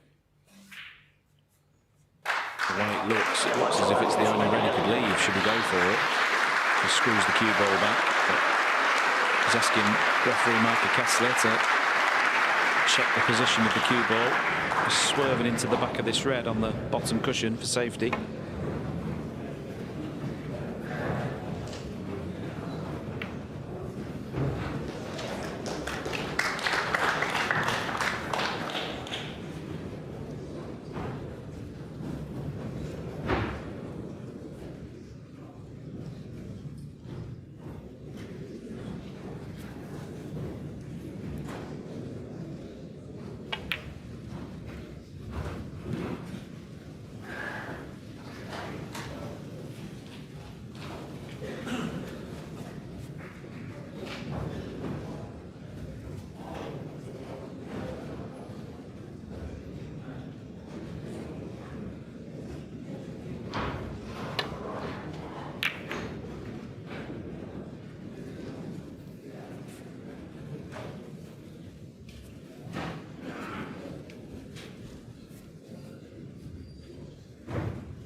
Good safety shot from Mark Allen, blocking off access for Jack Lisowski to this left-hand side of the table.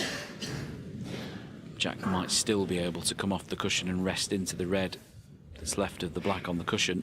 That would be safe. At first glance, I don't see another shot. He's in trouble here. Might have the 2 cushion glancing safety shot on one of those 3 reds under the pink. Doesn't have much else. It's a massive red to take on, but if he can't see any type of safety shot, Jack's the type of player that will take the pot on. Here we go.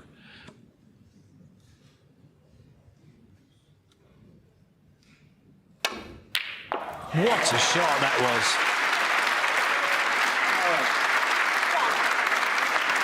And he's got a chance at the black. What a pot. Well, that was incredible, wasn't it? What a shot to take on. But this black is equally as difficult. Blind pocket, red's waiting, needs to get this. And has 2 great pots on the bounce from Jack Lisowski. Not willing to take a backward step here. 8.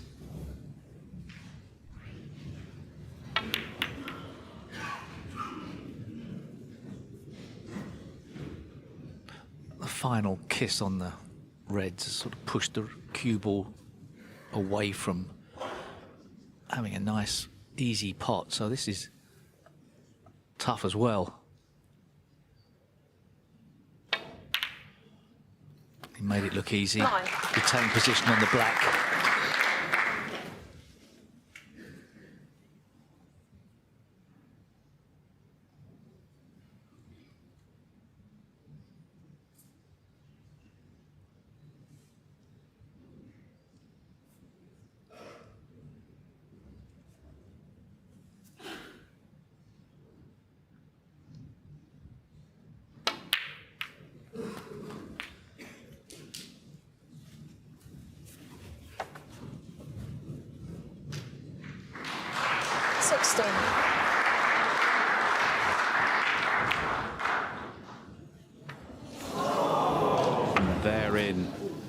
And therein lies the frustration of Jack Lisowski as we see Jack hammer the side of the table. Played this shot with right-hand side to get away from the black and completely forgot about potting the red.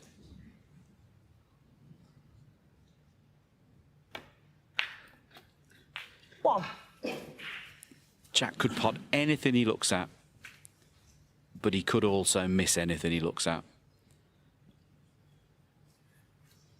And that's the frustration.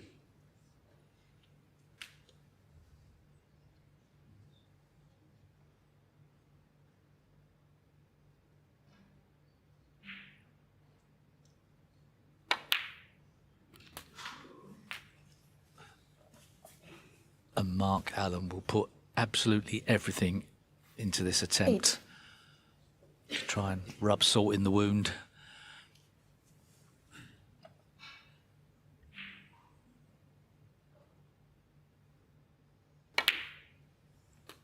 Nine.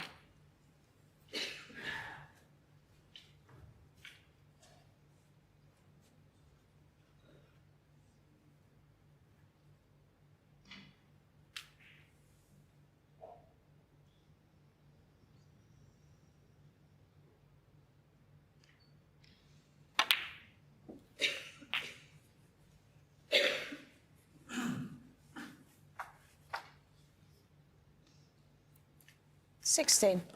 Ideally, would have liked to have been on that red by the pink, but overran it. Fraction.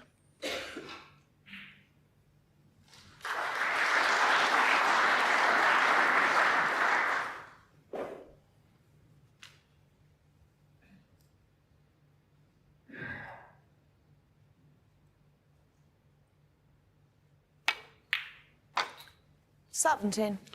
Yeah, it's one of the disciplines of the game, isn't it? When the reds are spread like this and you get a chance that you know is so important, it's having that discipline to play a specific positional shot every time. It's so easy to fall into the trap of just playing anywhere for any red. But as we know, that's the route to destruction in this game.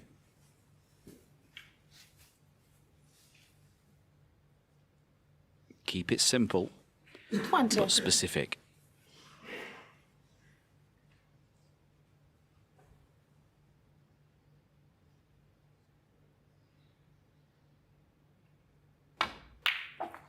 $21.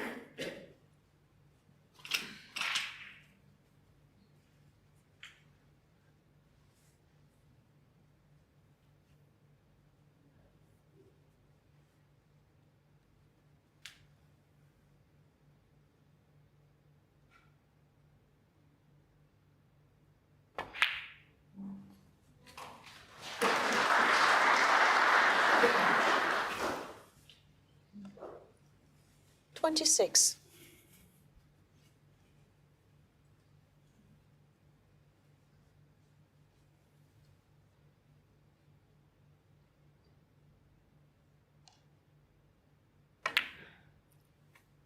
$27.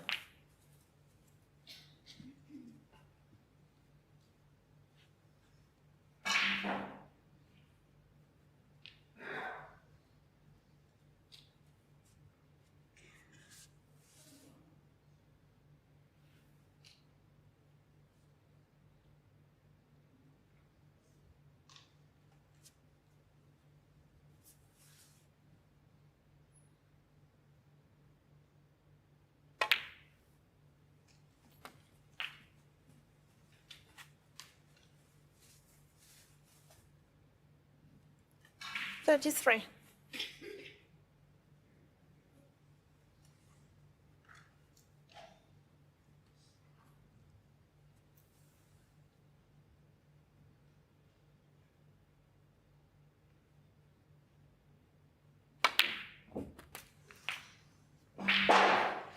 $34.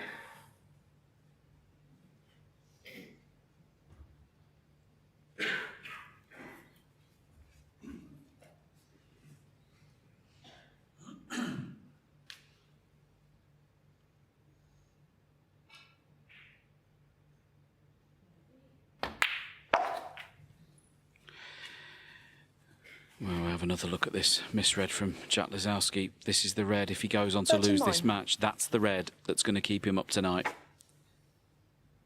Basic misread. Such a good chance in this frame to get back to level pegging. Now having to watch Mark Allen take all these balls that should have been his. Mind you, this plant Watson making. Well played. 40. Interesting choice of shot, because he didn't need to play that. He had the loose red to the other pocket, as you clearly see there.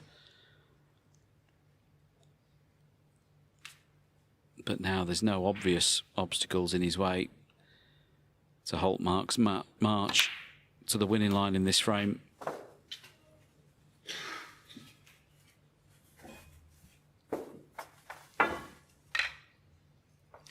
$47.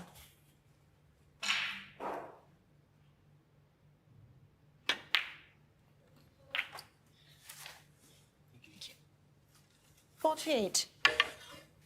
I didn't want to be straight on this, or just off straight the other way is even worse.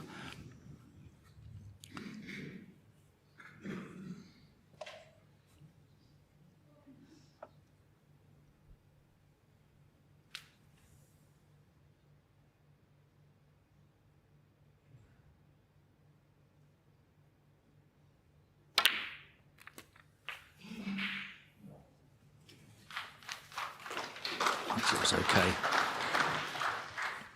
55.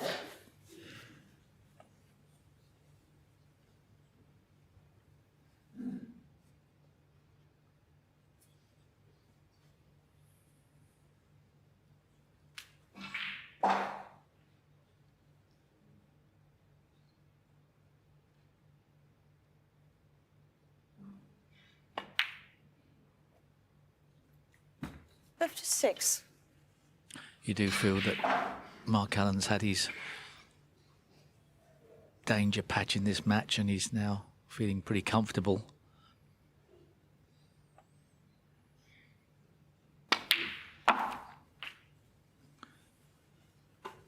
he goes 5-3 up, he's going to have 3 cracks at it. 62. Yeah, and I have to say, I didn't necessarily see this coming at the interval. Jack Lisowski was so good for his 3-1 lead, breaks of 88 and 114 to give him that 2-frame cushion. I hadn't seen much from Mark Allen in the first 4 to 63. give me the impression that this comeback was on its way, but it has been totally Mark Allen since the resumption, aided by a few mistakes from his opponent, you'd have to say, but he's taken these really well.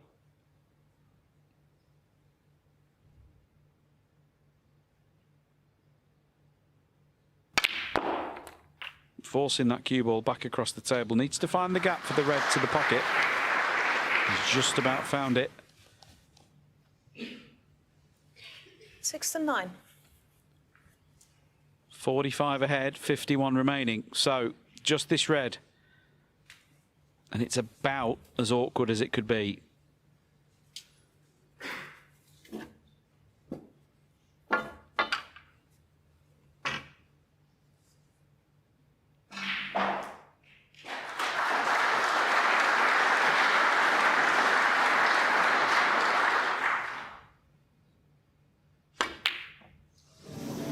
Can you believe it?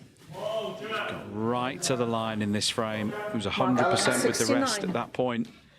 He missed frame ball. Didn't see that coming. Well, can Jack Lisowski regroup and put in a big clearance?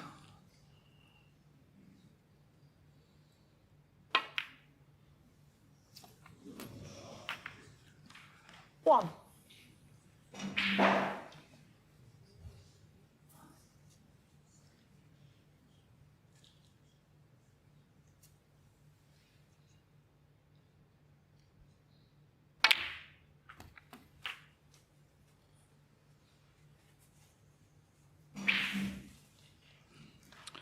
This is the most 7. important red of the frame now.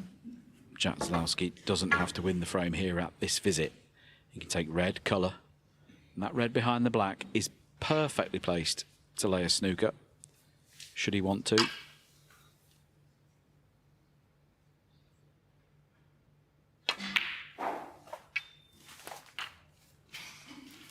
Eight. If he's got the right angle on the black, he can just trundle it through, take his chances. What do you think, Shaun? Yeah, I mean, I'll be very, very shocked from there if he doesn't play for the red and pot the red. I think that's the shot from that position. Well, I'm very, very surprised. He's not snookered himself, has he? No, he's okay.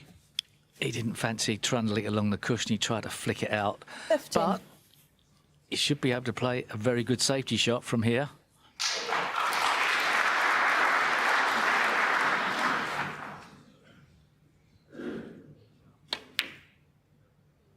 And that is a very good cue ball. Couldn't really do much more with the red. He didn't really want it on a cushion, but even so, it's a very good snooker.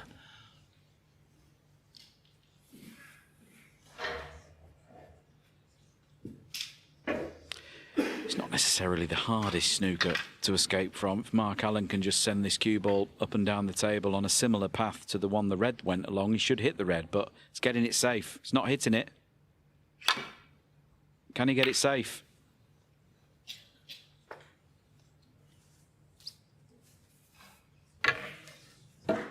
Well, it was a good effort.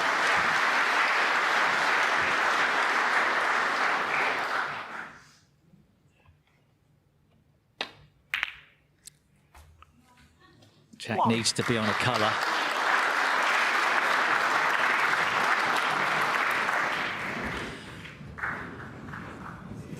He's got the pink with the rest. Maybe swing it around for the yellow into the green pocket.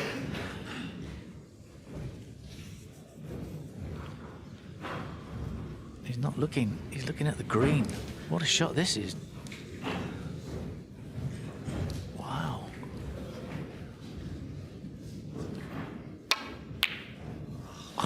that the right shot? I don't know. Jack Lisowski. 1. I mean, it was the positive one to get on the yellow, yes, but just felt like the pink was a better Quietly, option. please. Maybe he couldn't get back down the table from that ball. Well, it looked from our position, didn't it, as if he could pot the pink with the rest, the cue ball naturally missing the blue and up for the yellow. That's what it looked like. And if that was the case, I've got no idea why he didn't play it. If anything, he's been very, very lucky not to leave the yellow, and the green has blocked the pocket. Nothing lucky about this snooker, though. Must hit this yellow. Has hit it. Now has he got it safe? Cue ball's close. It's all happening. Yeah, but Mark Allen will feel very relieved. Jack Lisowski needs a snooker now. Otherwise, he's 5-3 behind.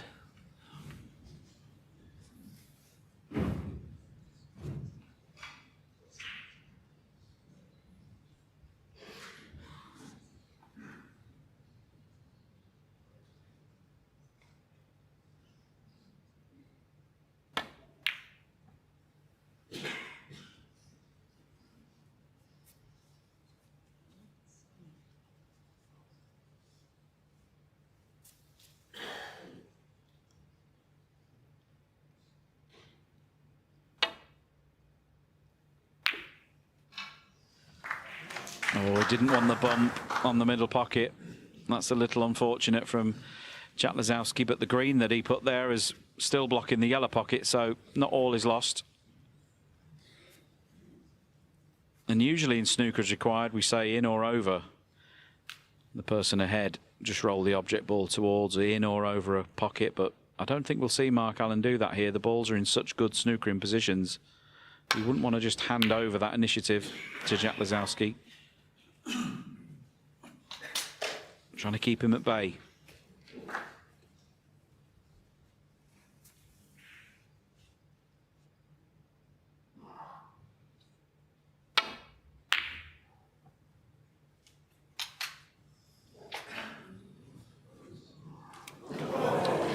Two.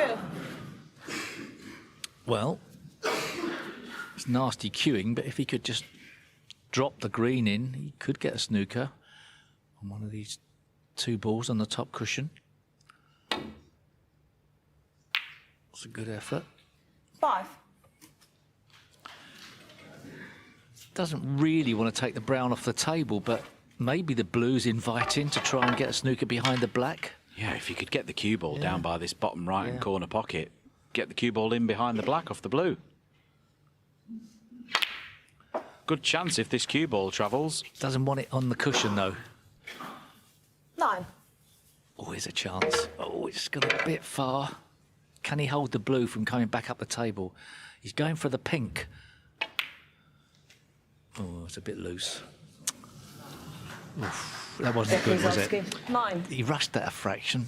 There just didn't seem to be any care and attention on that shot, was there? He was down to it as if it was an elementary red. Gets that shot, the frame's still live. Mark Allen wasted no time trying to move the pink, trying to spoil the table. And that was a real missed opportunity from Jack Lisowski.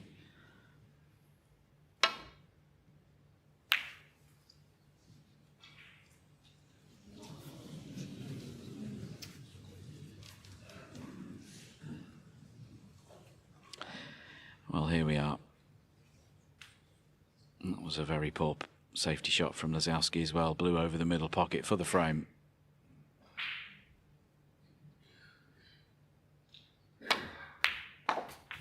And that will be this frame. What a turnaround we've seen in this match. First 4 frames, it was pretty much all Lisowski. He was good for his 3-1 lead. But since the interval, it's been all Mark Allen. Mark Allen. And Jack Lisowski does indeed concede that frame. So, having been ahead by 2, Jack Lisowski now trails by 2. He's in the last chance saloon. He trails Mark Allen 5 frames to 3. Thank you, frame 9. Jack Lisowski to break.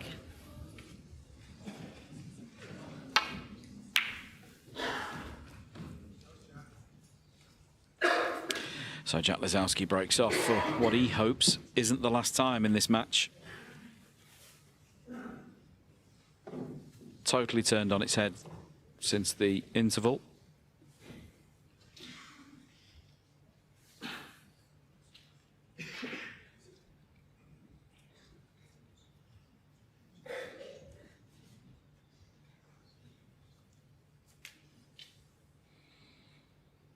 Here we see some stats coming through for the match. Mark Allen, as you'd expect, leading the safety. Pot success has been very good from the Northern Irishman, 94%. That's very good for a best of 11 at this stage. 84% for Jack tells its own story. 94% on the long pots, again, that's extremely strong. That'll get the job done.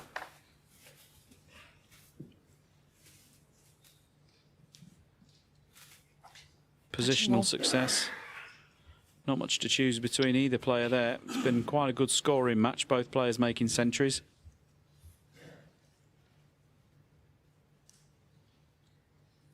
And the average break when players pop more than 2 balls per visit at 29 versus 36.8.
Be interesting to see here now as we watch Mark Allen try and work his way out of this hole that Jack Lisowski's put him in, if and when the players become aware of what's happening on the other side of the divide.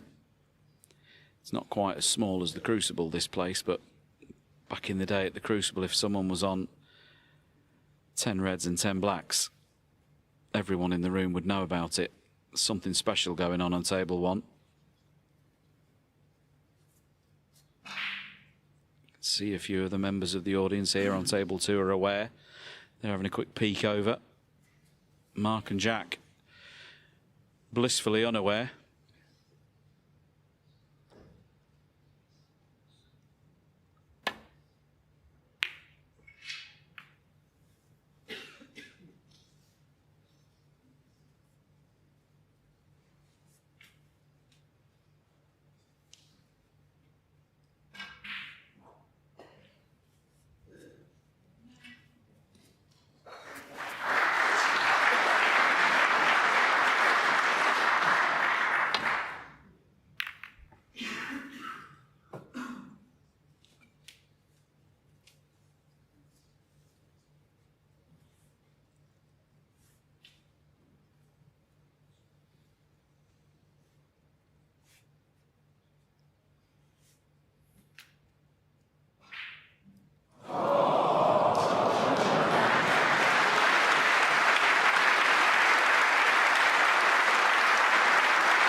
This is some shot that Mark Allen has found there.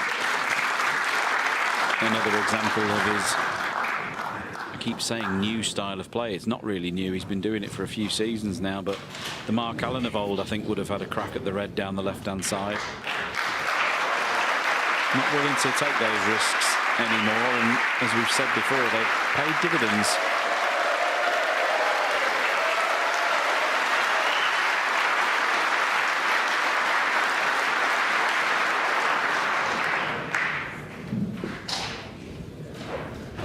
Play has now finished on table one. Zangander will sleep soundly tonight. I'm not sure if the raw with that match finishing disturbed Jack there on that red to the middle, but if this red goes in, his destiny's out of his hands. Quietly, please. One of the challenges of these multi-table venues there, somebody just laughing out loud from the other side of the room, putting Mark off on his backswing.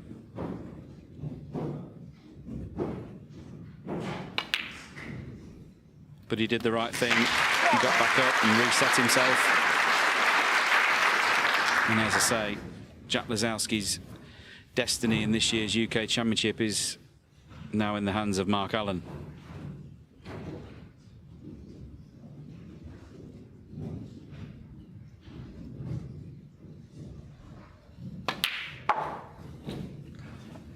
And what we do know about Mark Allen's game is he's not afraid of the finishing line. 5.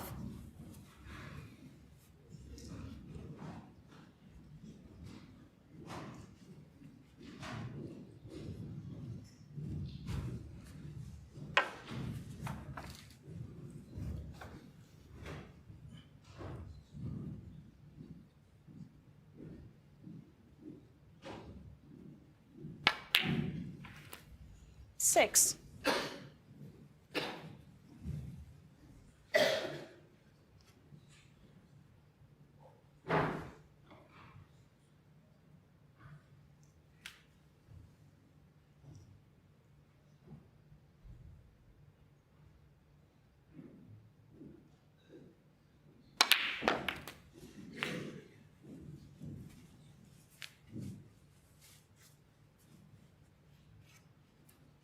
Thirteen.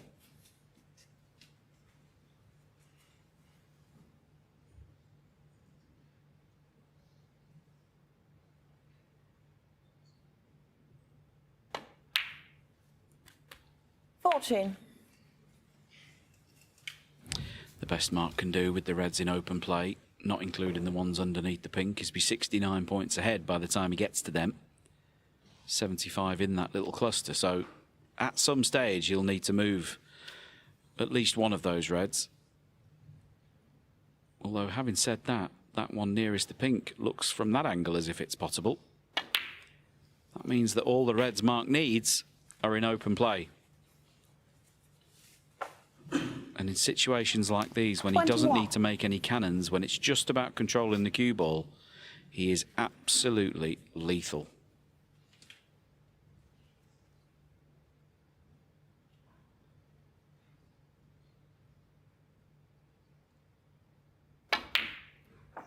22.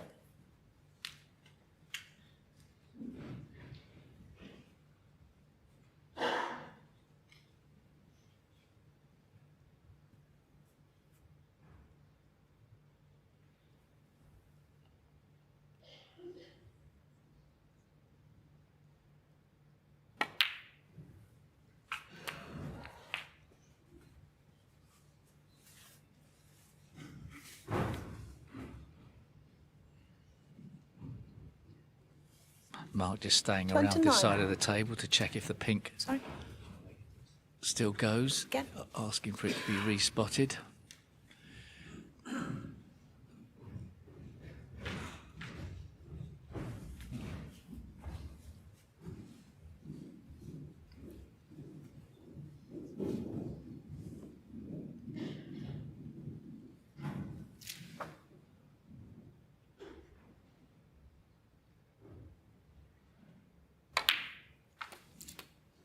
Nine. It's not a gilt-edged chance to win frame and match, but as you say, Shaun, Mark, a very precise positional player.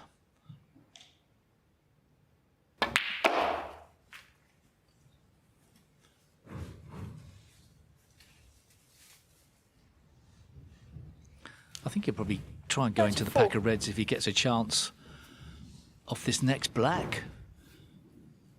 Those two reds on the top cushion are not that well placed. If he were able to get an angle, why not go into them?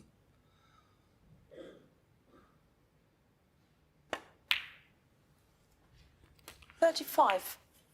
He's got the red on the side cushion, which is nice for the left-hander.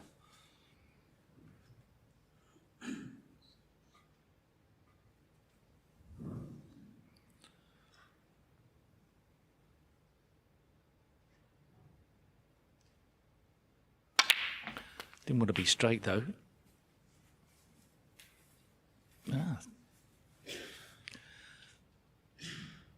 More reds go than even I thought. Has he gone wrong on that? Can he just get through that gap? It's not much of one. Thought the pink was covering it.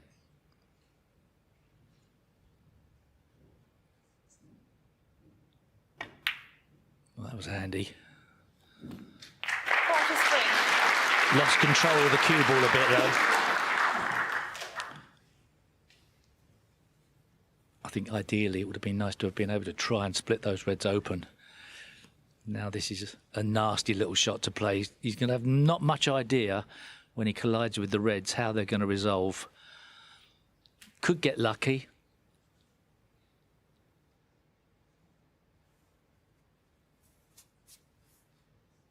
Could screw clear of them.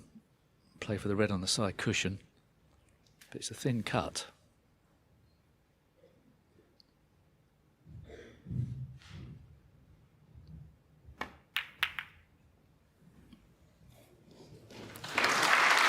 Would be delighted. Other than, where does the black go? 50.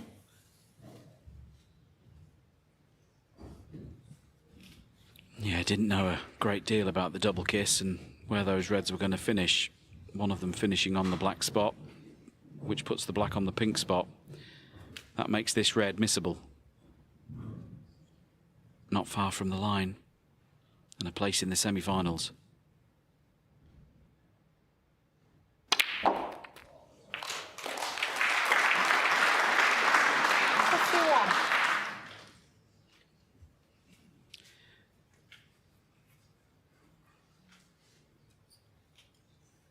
Not ideally placed on anything here. Can just about reach this black.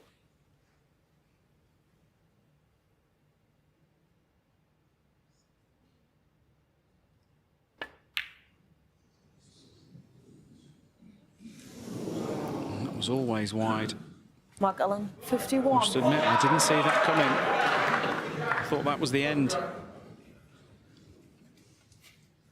I'm not sure. Is there a three-ball plant in the middle pocket? No, I think he'd have given it more attention had it been on. So just the safety.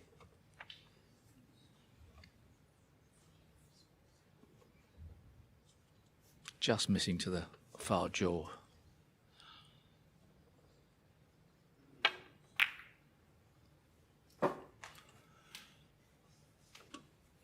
It's the best he could do from that safety shot.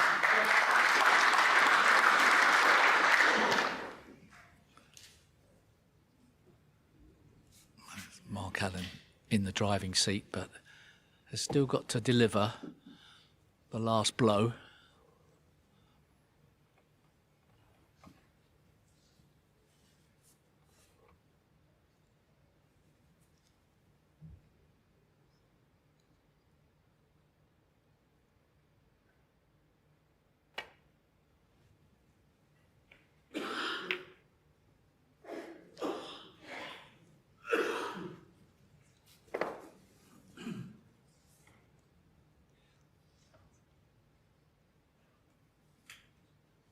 With that black over the pocket, it's going to be difficult for Jack Lisowski to put Mark Allen in that much trouble,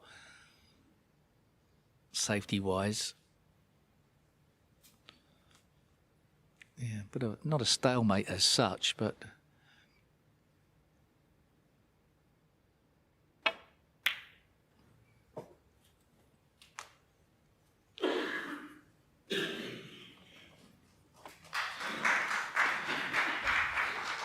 sure here if Mark can try and pot this red that's near the pink spot. And as long as he gets somewhere near the potting angle, the cue ball might miss the red on the right-hand side of the table. That could have been Jack Lisowski's last shot if this red goes in.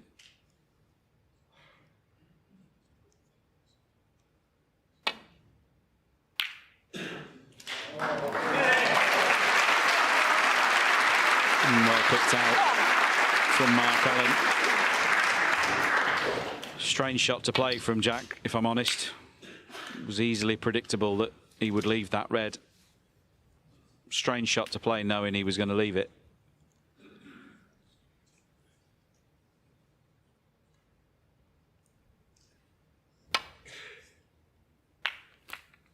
Mark just looking for position on this red through the gap, well controlled.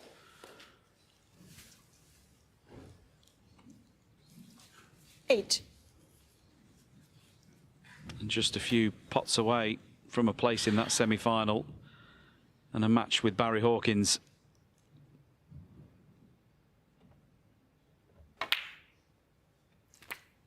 And I think we have to give credit where it's due, Steve. It's been a complete turnaround from Mark Allen.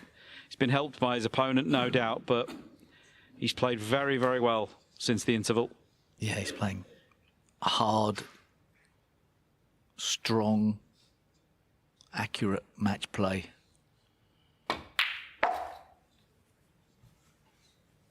You've got to fancy his chances now in the event. Obviously, there's some wonderful players left in. It's set up nicely. 15. But even so, he's got some competitive momentum there this week. Thought Jack had plenty of it as well. But once again, 16. we have to wait a little bit longer before we see Jack Lisowski win a major. One day, maybe. That was game ball. No attempt to get on a colour.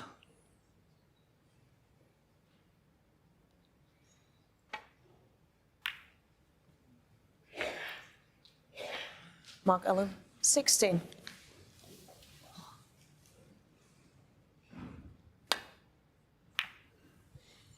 Mathematically, it's just 2 snookers, but with where the black is, it's more like 3.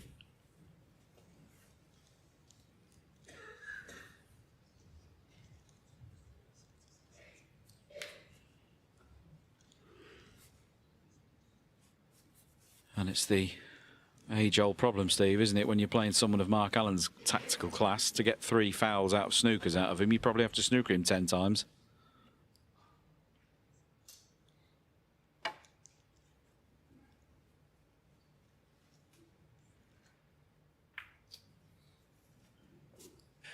Maybe he has a chance to knock the black out here.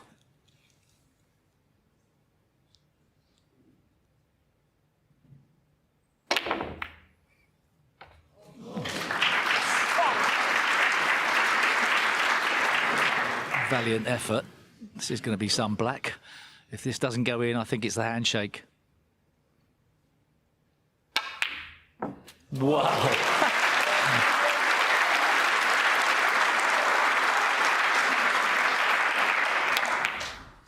Delaying the handshake. 8. Well, turn around this could be.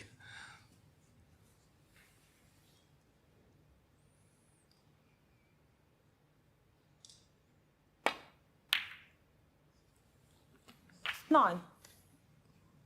Hanging on in there by a thread.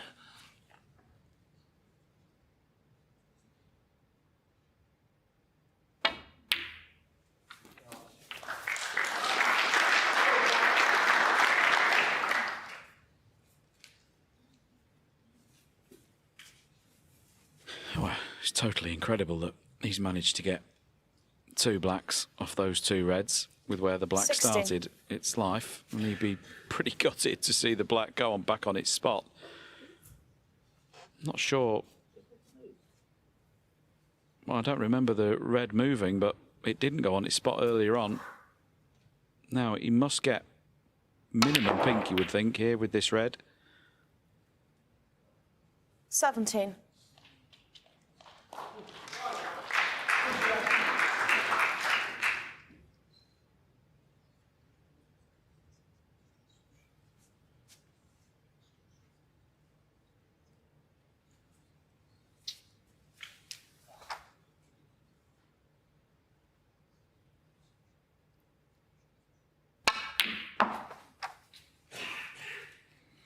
So the best he could do was the pink. 44 behind now, 35 on. 23. So it is 3 4-point snookers. It's not a bad effort. Lisowski, 23. Always the chance of a free ball when you've got one of the reds left on the table. Possibility of a 15-point foul. And that's why the players carry on in these situations.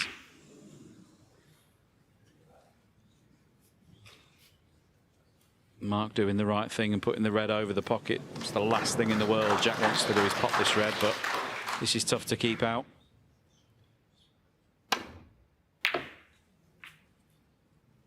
One.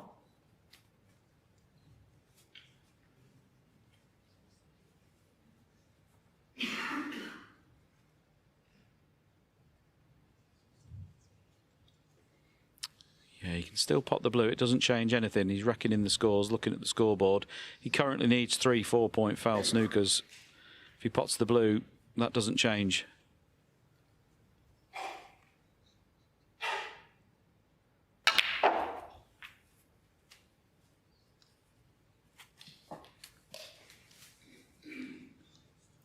Six.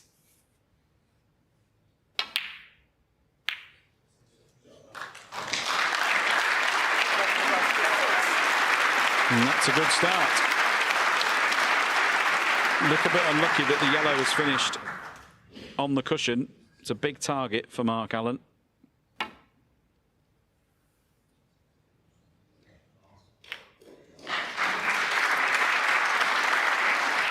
Jack needs to try and find a way of snookering Mark and keeping the yellow away from a cushion.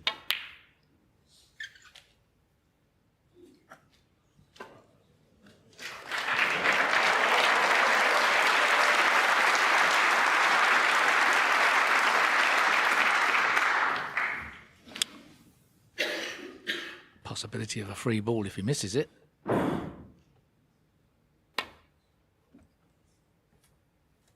Foul. Lisowski, 4. Free ball.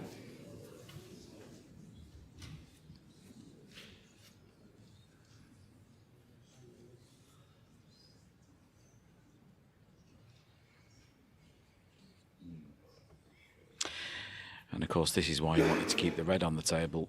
Had he have got a free ball with that, he could have taken a colour as the red, the black, and he'd have been away. As it is, with the free ball on the yellow, you only get 2 points for the extra colour.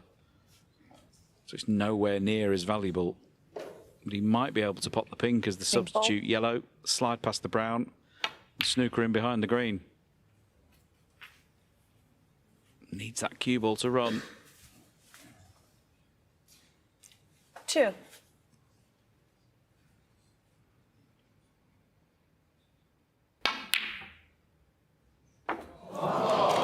Well, 4.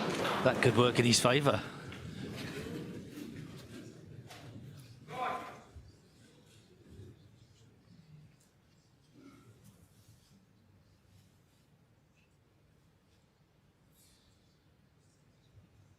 I mean, one snooker and the pink's asking a bit too much, isn't it?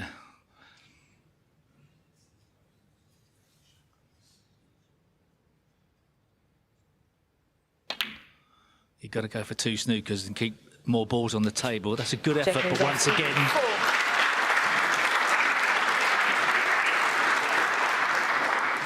Green near the cushion makes it a slightly bigger target, but it looks like a good snooker. Tap on the table from Mark.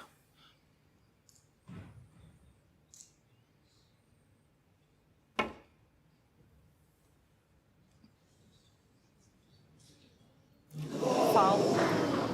Wow. Jack Lisowski, 4. Only one snooker now.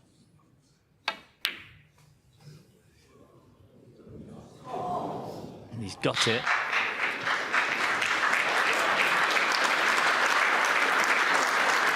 Could there possibly be another twist?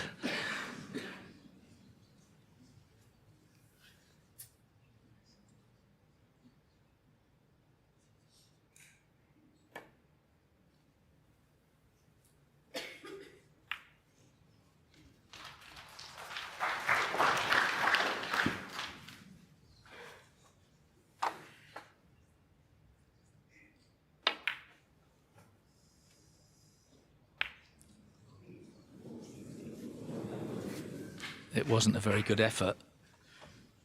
But he's made it awkward for Mark. It's a bit of a stretch to get the swerve on.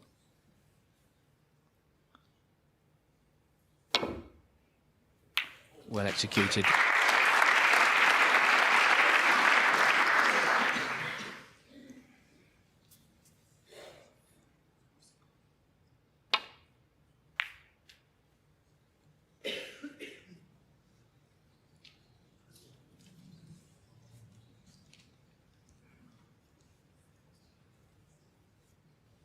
Chance here for Mark Allen, I think, to put this match to bed. I think the green goes past the brown.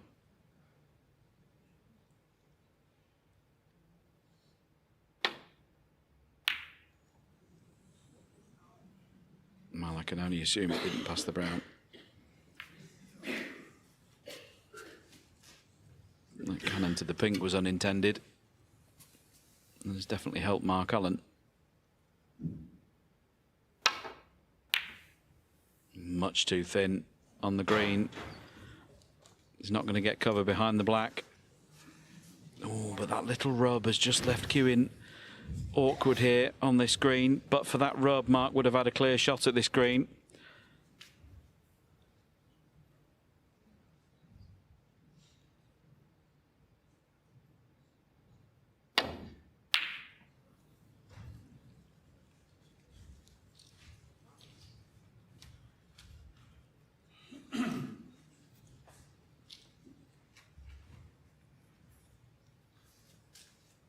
Ultra thin, try and get lucky, get behind the brown maybe.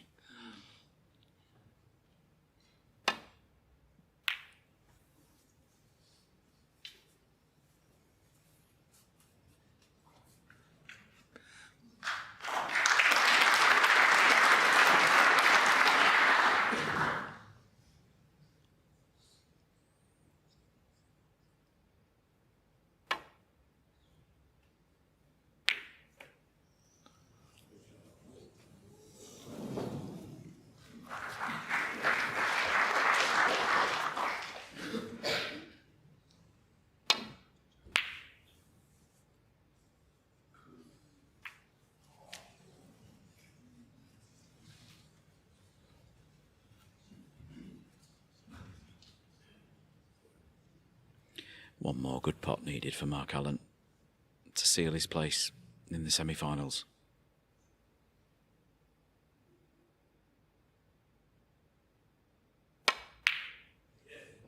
Not to be just yet.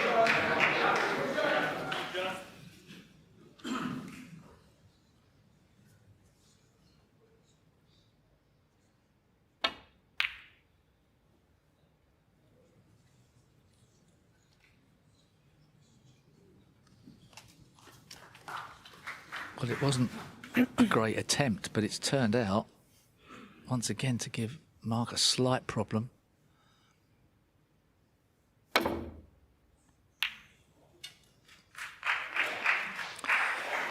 So, from this position, does Jack Lisowski keep the green on the table or try and get a good position on the brown to get a really good snooker? Both options are feasible. Well, you can hear all the billiard players screaming at the telly to pop the green. 3. And play the cannon, imaginary cannon, to a ball behind the black.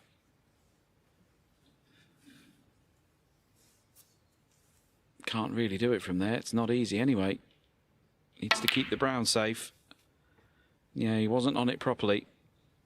Oh, and that flick on the brown might have helped. He's got fluke to snooker here. Shouldn't be too hard to escape from, but that was unintentional.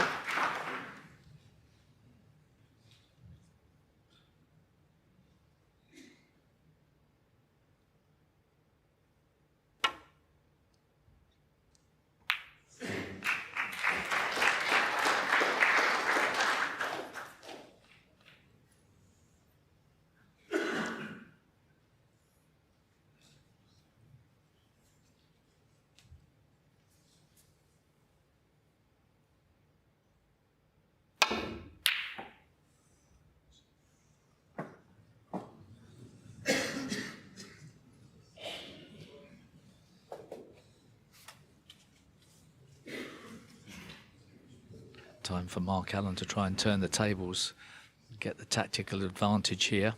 Of course, there is the temptation of doubling the brown in the middle pocket. It could be on his mind.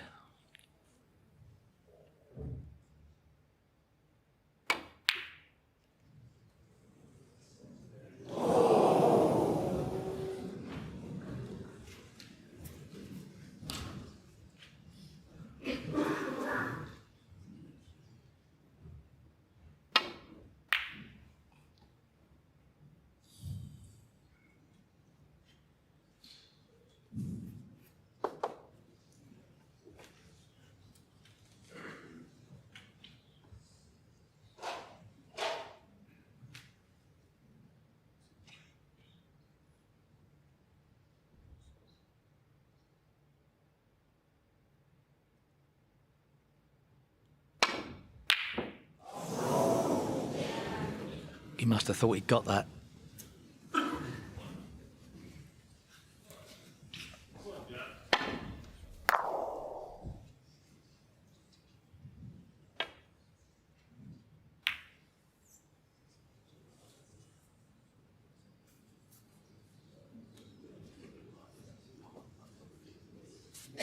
Wow.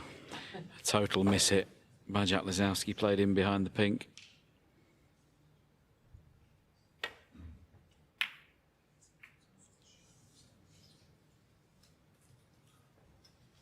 No, I would be tempted here to pot the brown, take the cue ball, top side of the blue, and try and play in behind pink or black.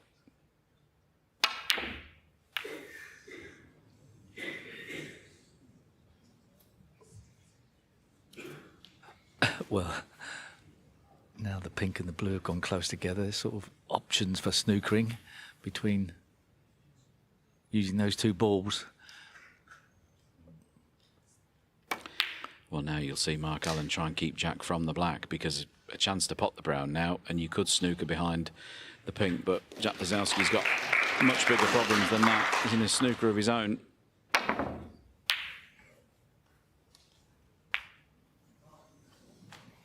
Wants the pink to block the pocket.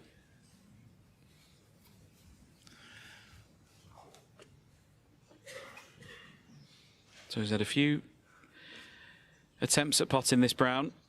Here's another one, coming up for 17 minutes since the last pot. The trouble is, of course, Shaun, if you miss the pot, you have no idea where the balls are going to end up, and you're fearful that you leave your opponent an easy snooker. So sometimes in situations like this, you choose to play a better shot, which is a safety shot, but he's got a chance to win the frame and match.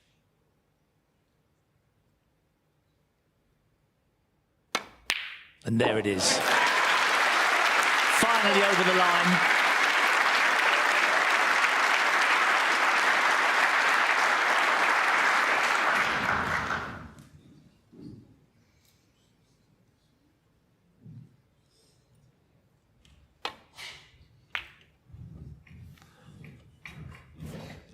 I think Jack Lisowski's going to shake his hand. It was a tough match for both players, but Mark Allen was the stronger as the match progressed. He goes through to tomorrow's semi-finals, a 6-3 winner. Well done, Mark Allen.